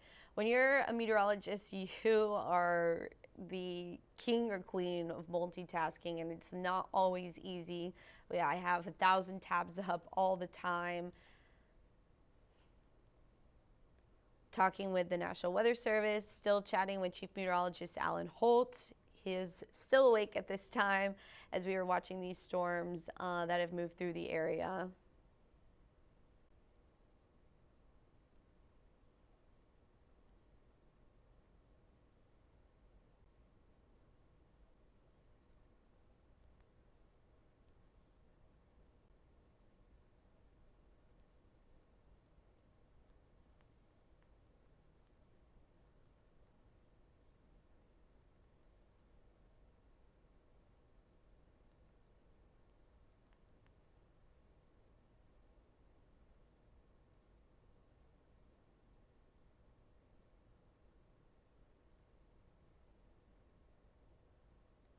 So now we're back on the live. I really should probably restart the live and get a new one going so people get a new alert that we are live.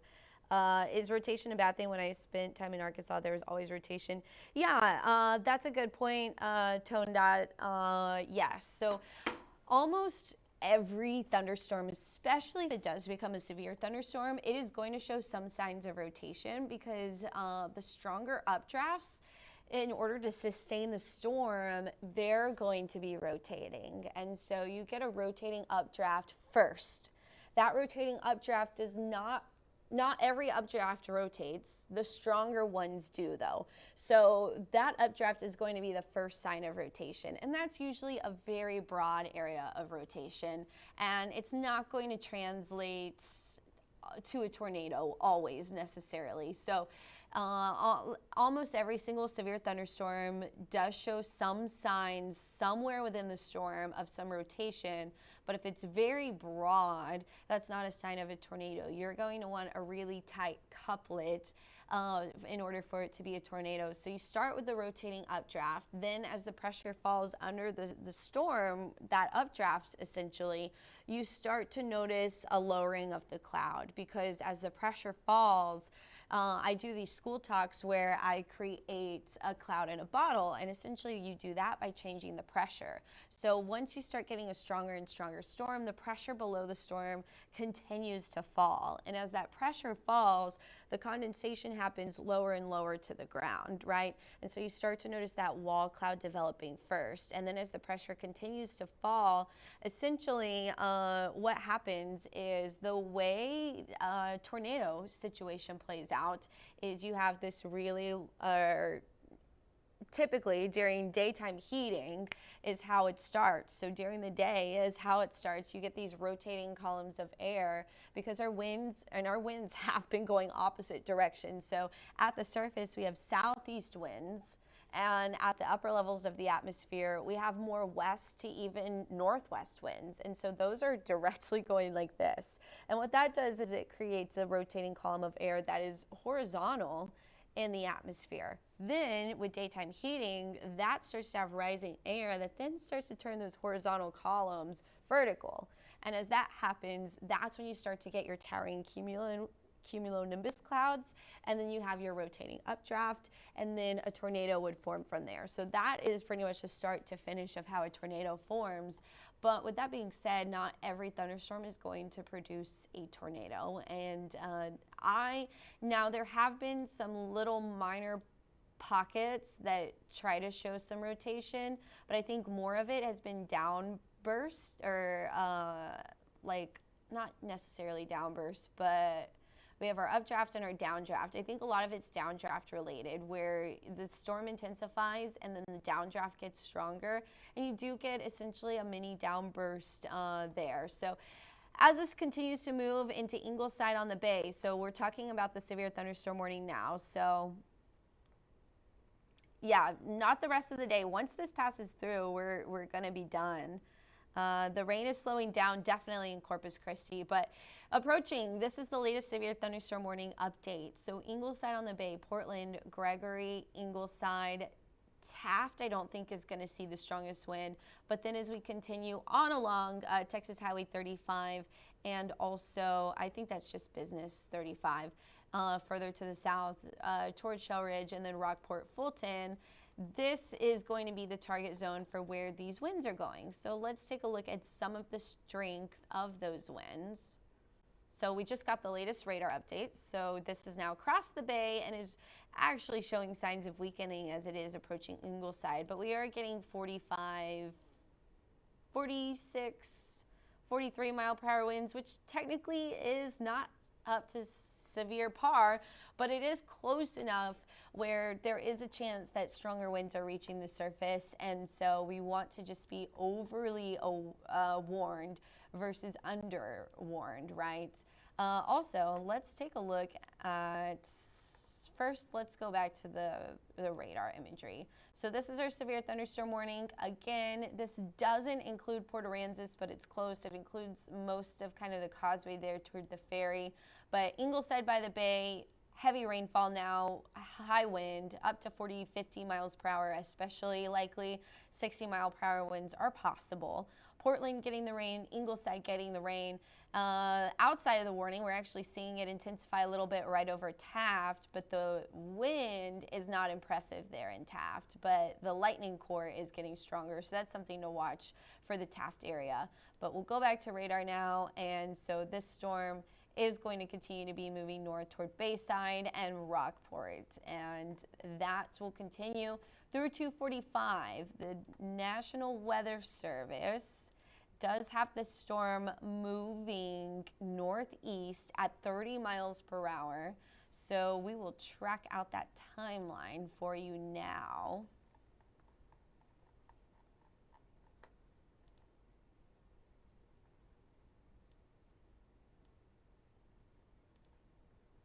So the estimated time of arrival puts it at Mustang Beach at 2:14, Aransas Pass 2:16, Shell Ridge 2:30, Live Oak Elementary School 2:32, Rockport 2:33, Fulton 2:38, and then Copano Bay Causeway State Park at 2:45, and that would be as the warning is coming to an end.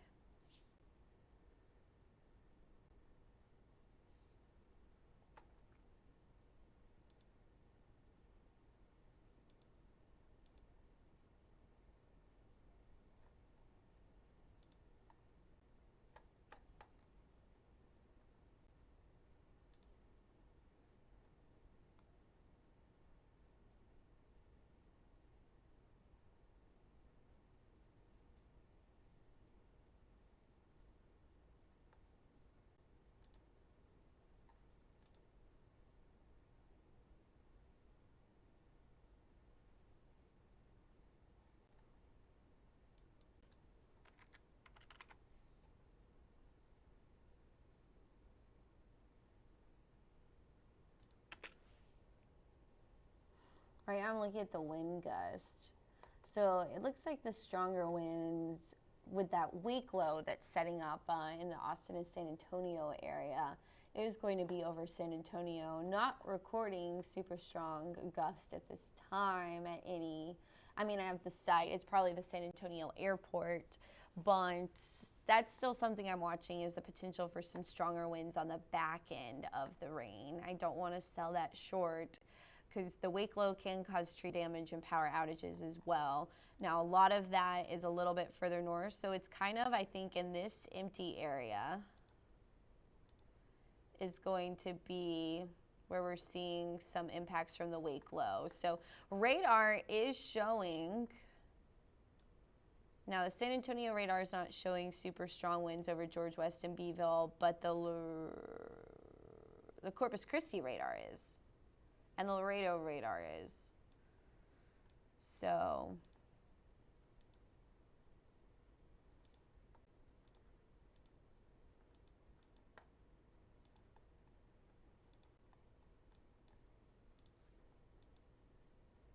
that is picking up 40 to 60 mile per hour winds over Beeville, George West, Goliad.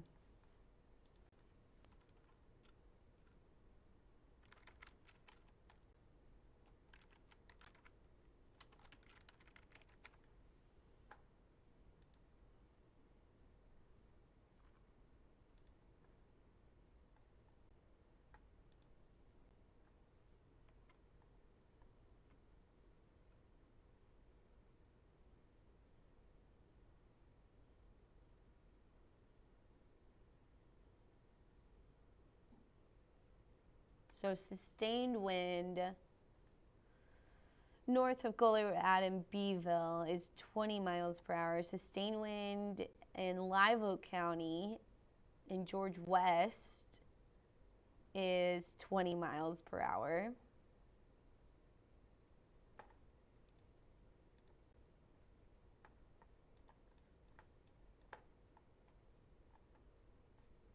Anyway, these winds are looking much lighter, so that is a good thing as it is now approaching the coast again.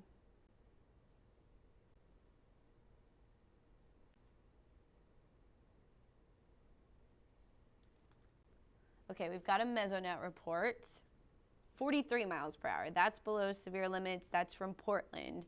So the Portland, San Patricio County mesonet reports thunderstorm wind gusts of 43 miles per hour. That is a good sign. We do not want damaging wind, but power outages are still possible, especially with 40-mile-per-hour wind gusts. Anything over 45 miles per hour makes it very easy for power outages to happen, especially here in this area. So that's something worth keeping an eye on. But overall, this isn't an impressive severe thunderstorm by any means, not like the one that we tracked earlier today that went between George West and Orange Grove and Freer. So that's a good sign. I will take it.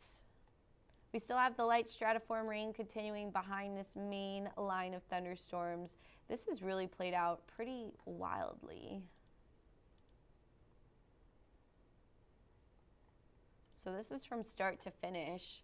We saw the strongest storm pass over Laredo and then weaken. Then the storm over Freer intensified as it approached Corpus Christi, and then the storm to the south. So let me watch this again. This storm weakens. It produces an outflow boundary that actually kind of intensifies the storm to the north, and then storms develop that move through Corpus Christi, kind of along in a bit of an outflow boundary as well. So there you have it. There's that intensifying storm. Then it's kind of inflow into this storm. Kills that storm, but picks up new storms on the south side, and that's what we saw move through. Then right here is going to be our broad area of low pressure, which is essentially our mesoscale convective vortex that is responsible for sustaining all of these thunderstorms over the area. It's kind of moving like this.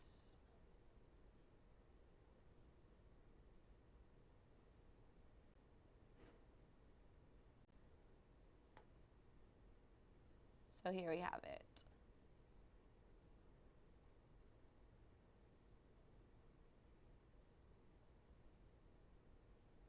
So once this low is out in the Gulf, we will be in the clear from all of the rain.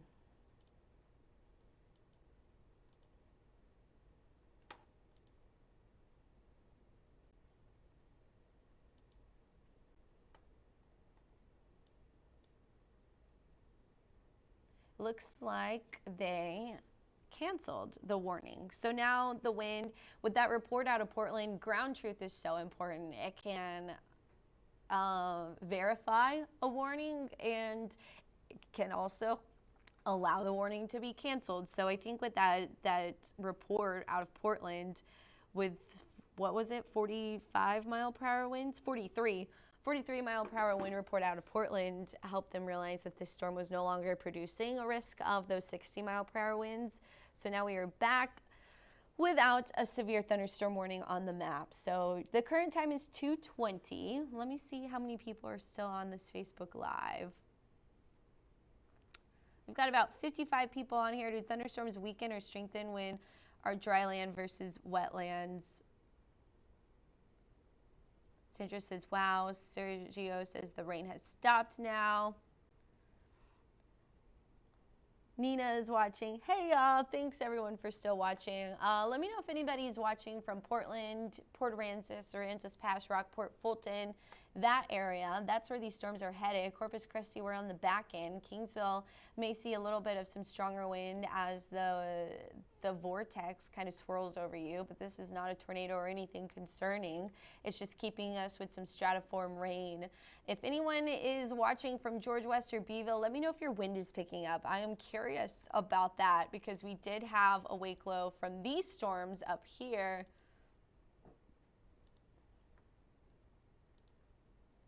These storms up here that passed through between San Antonio and Austin, they did produce what is known as a wake low, which is where the wind picks up as the storms die, essentially. So here we have it, the storms passing over, they die, and on the back end, we get what is known as a wake low. As the rain comes to an end, a low develops on the back end and creates some really high wind gusts. And when I've experienced a wake low in the past, you get some really a lot of tree damage. That's the main thing, and some power outages. But there was a lot of tree damage with a wake low. So we saw that up in Kerrville, Fredericksburg, and then as it continued through San Antonio, between San Antonio, San Marcos, and even up toward Austin. From this, that's a totally separate vortex. It just passed through Gonzales, actually. And so down here, there is a chance we see that also developing. When I look at velocity, we see some of those stronger winds trying to show up in areas like George West and Beeville, but as of right now, there's not a lot of ground truth to that. So I don't have any confirmation. It's just something that I am aware of, especially since we did see one with the passing storms to our north.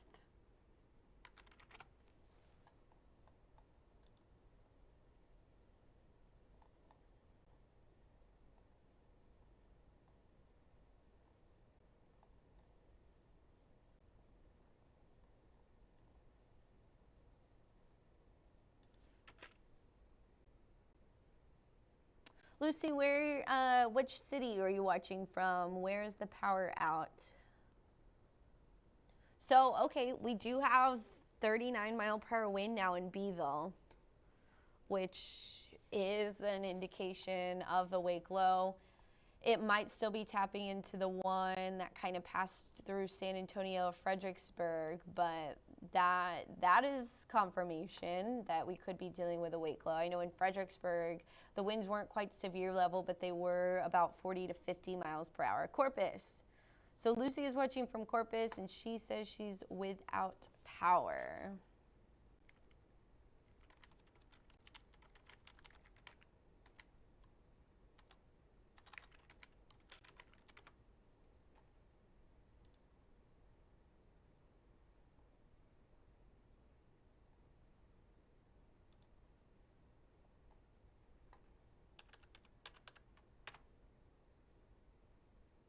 Doddridge and Alameda has power. So I'm looking at the map now. You can't see it because of the way this system is set up.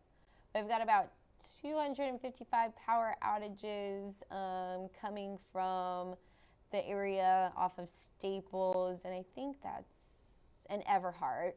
So Staples and Everhart has about 200 power outages. Near Driscoll Children's Hospital, 29. We've got 31. In the Weber-Castores region, we've got 190 up near Refinery Road. And then Orange Grove has 878 power outages, 1,000 in the Mathis area, 14 a little bit off to the west. Seven Sisters area, 48 power outages, 78. So actually 78 plus 48, so over 100 power outages there. Laredo is dealing with the worst. They've got lots of power outages there, over 5,000. Storms were definitely strong as they passed through Laredo. Three Rivers, 377. Let's see how AEP might not be up in the Fredericksburg, Kerrville area.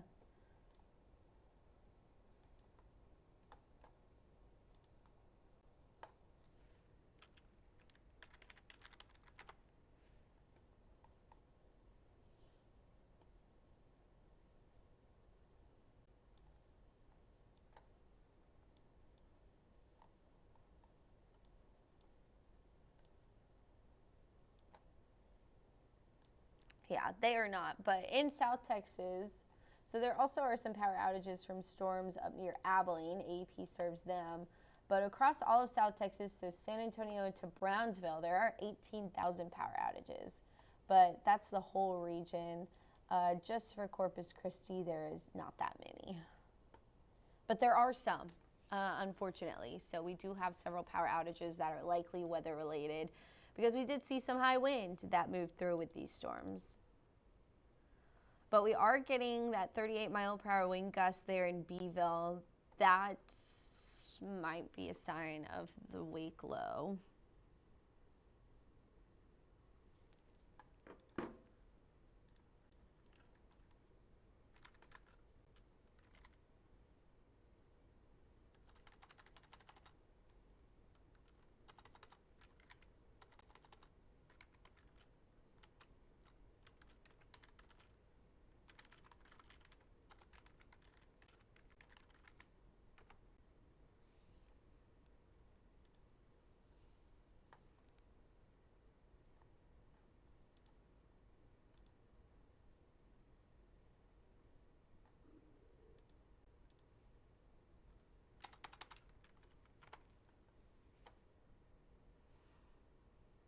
Okay, so I'm going to look at the pressure.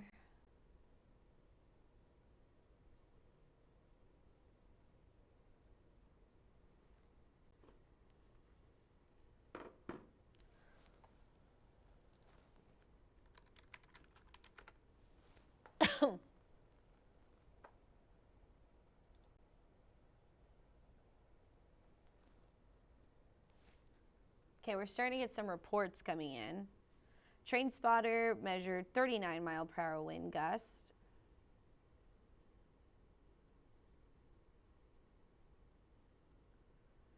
Strong thunderstorms, so if you live in the Rockport area, we could get some 40-mile-per-hour wind gust. But the severe thunderstorm warning was canceled. I need to post that on Facebook.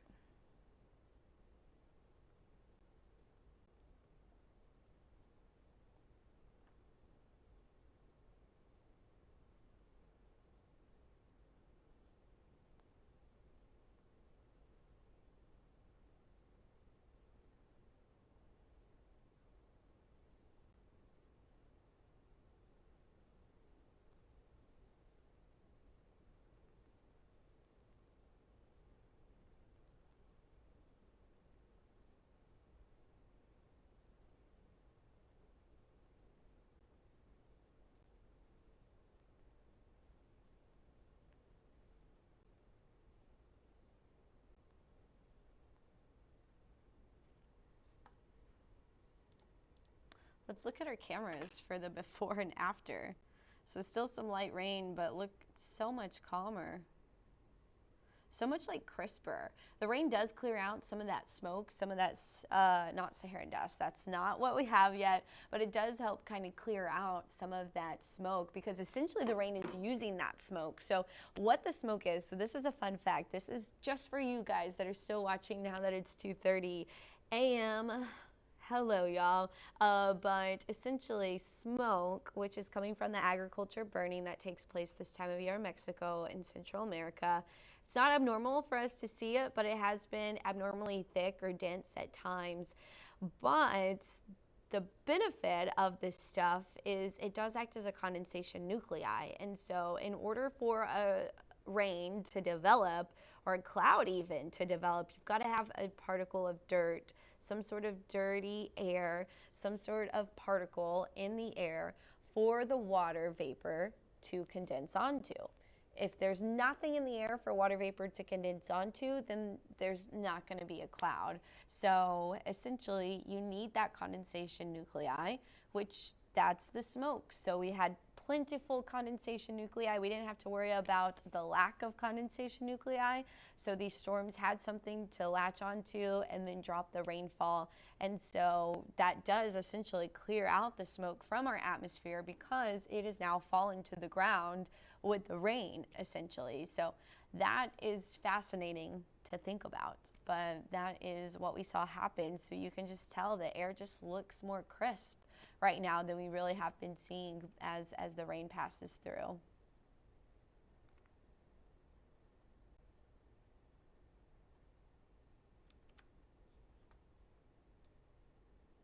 But here's the latest. No severe thunderstorm warnings at this time. The heavy rain is now getting to Rockport. And once it clears Aransas County, we will be done with the thunderstorms. We do still have some lightning, so I guess technically we're not done with the thunderstorms. And the stratiform rain that has fallen behind. We've got our mesoscale convective vortex moving across Kingsville now as we speak. Again, that doesn't really mean anything. That's just the fuel for these storms. It's a very mini low pressure system, essentially. But something that I am watching is the potential for a wake low, and that is where we're picking up some wind gust up in Beeville that is up to 39 miles per hour. So that is a sign. Mathis starting to see the wind pick up as well. Back out of the south, so the wind is shifting. We mostly have a northeast wind behind the storms, and then we're going to see it shift back out the south. But yeah.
Okay, so I keep mentioning this term wake low, right? So essentially we saw one back in 2022. There might have been one in 2023, but one of the big ones I remember was May 24th. Hey, May. So this is the time of year we have had it happen before, of 2022. And essentially, the way that you spot a wake low is you see the pressure fall and the wind increase. And so in Beeville, the pressure was at 117 millibars, and then it fell to 111 millibars over the last hour. And the wind at that same time went from 0 all the way up to 39 miles per hour. So I think that we are seeing a wake low in the stratiform rain. That's where it happens, is where the storms are basically coming to an end. We just see some light rain coming to an end also, but we get some strong wind gusts that are essentially in the part of the storm you don't expect to see the strong wind gust. And so with the pressure falling in Beeville, that makes me a little bit more confident in the fact that we are seeing some signs of a wake low as well.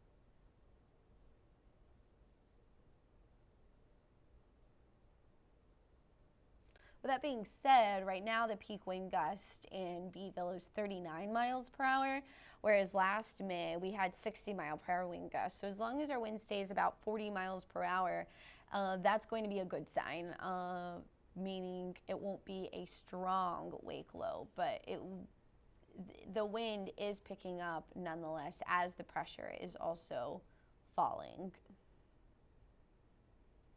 And the thunderstorms have passed.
Okay, so as this rain event is coming to an end, I am going to end this Facebook Live. We have been on for a long time, y'all. So thank you so much again for joining and watching. As this is coming to an end, I want you, coming up on First Edition, we'll talk about rainfall totals. That'll be the big talker after this rainfall event.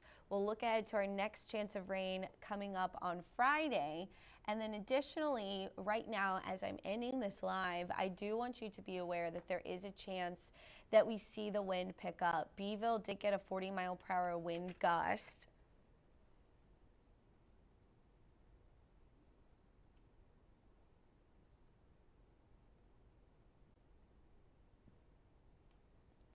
And so now Mathis is getting a 56-mile-per-hour wind gust. What airport is that?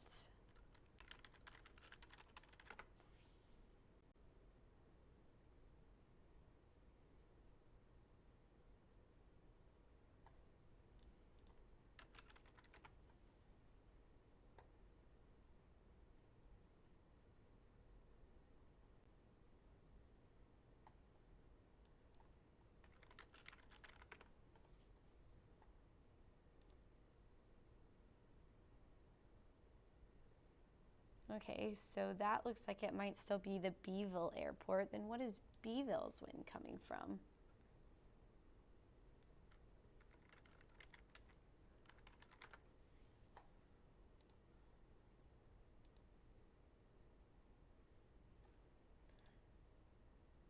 Anyway, Mathis is now getting a 56-mile-per-hour wind. So I think we are seeing some signs of a wake low. I'm going to post about this before I go.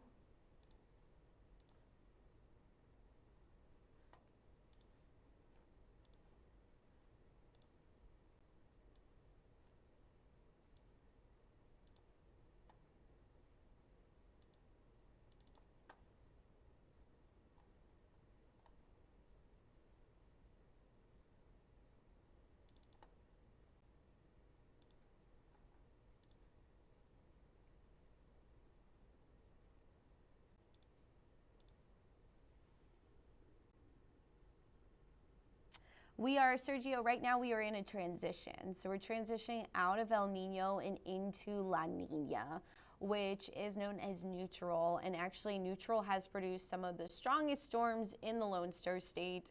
So it is worth staying weather aware through hurricane season. I wouldn't say freak out or get scared or anything like that, but it definitely is a sign to be prepared. You know, have your preparations ready, know your plan, have a plan in place so you are prepared for the worst case scenario. But it's not worth getting scared or worried over at this point. But yeah, AEP does have several power outages. It could be worse, so thankfully we didn't see some of the strongest wind. Joyce says she lost power in Orange Grove. They might be turning off some power so they can fix power other places. That's just a thought, though. I'm so glad, Juanita, you're thankful for the rain.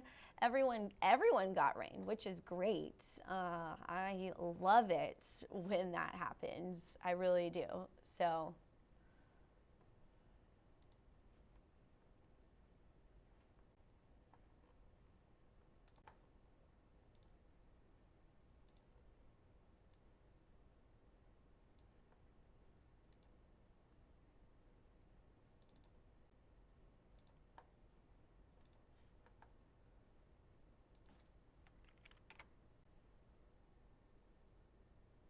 Good night. Yeah. Heads up though, some strong wind gusts. I would say 40 to 60 mile per hour wind gusts are still going to be possible without these thunderstorms. So we're not in the clear of the strong wind. Don't go putting your yard decorations back out if you're still awake. Just keep them secure a little bit longer because we are expecting still some strong wind gusts that might shake things around, rattle your windows a little bit. And so I'm going to make a post about that now so we're all prepared for that.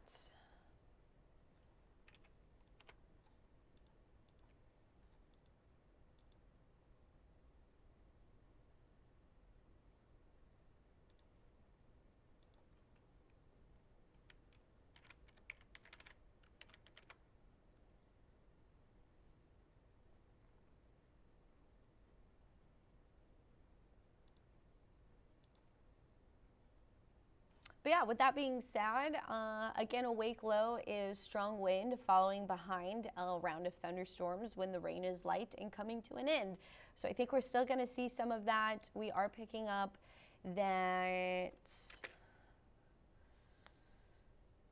yeah, 56 mile per hour in wind in Mathis. That's crazy. So that is my concern now. I'm going to post about it. I will hop back on if needed, but some power outages are still going to be possible throughout the night. I also have to figure out how to end this because Alan, when he left, closed his connection to our website. So we'll see how that goes. So I'll be on a little bit longer.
All right, I have figured out how to end the live.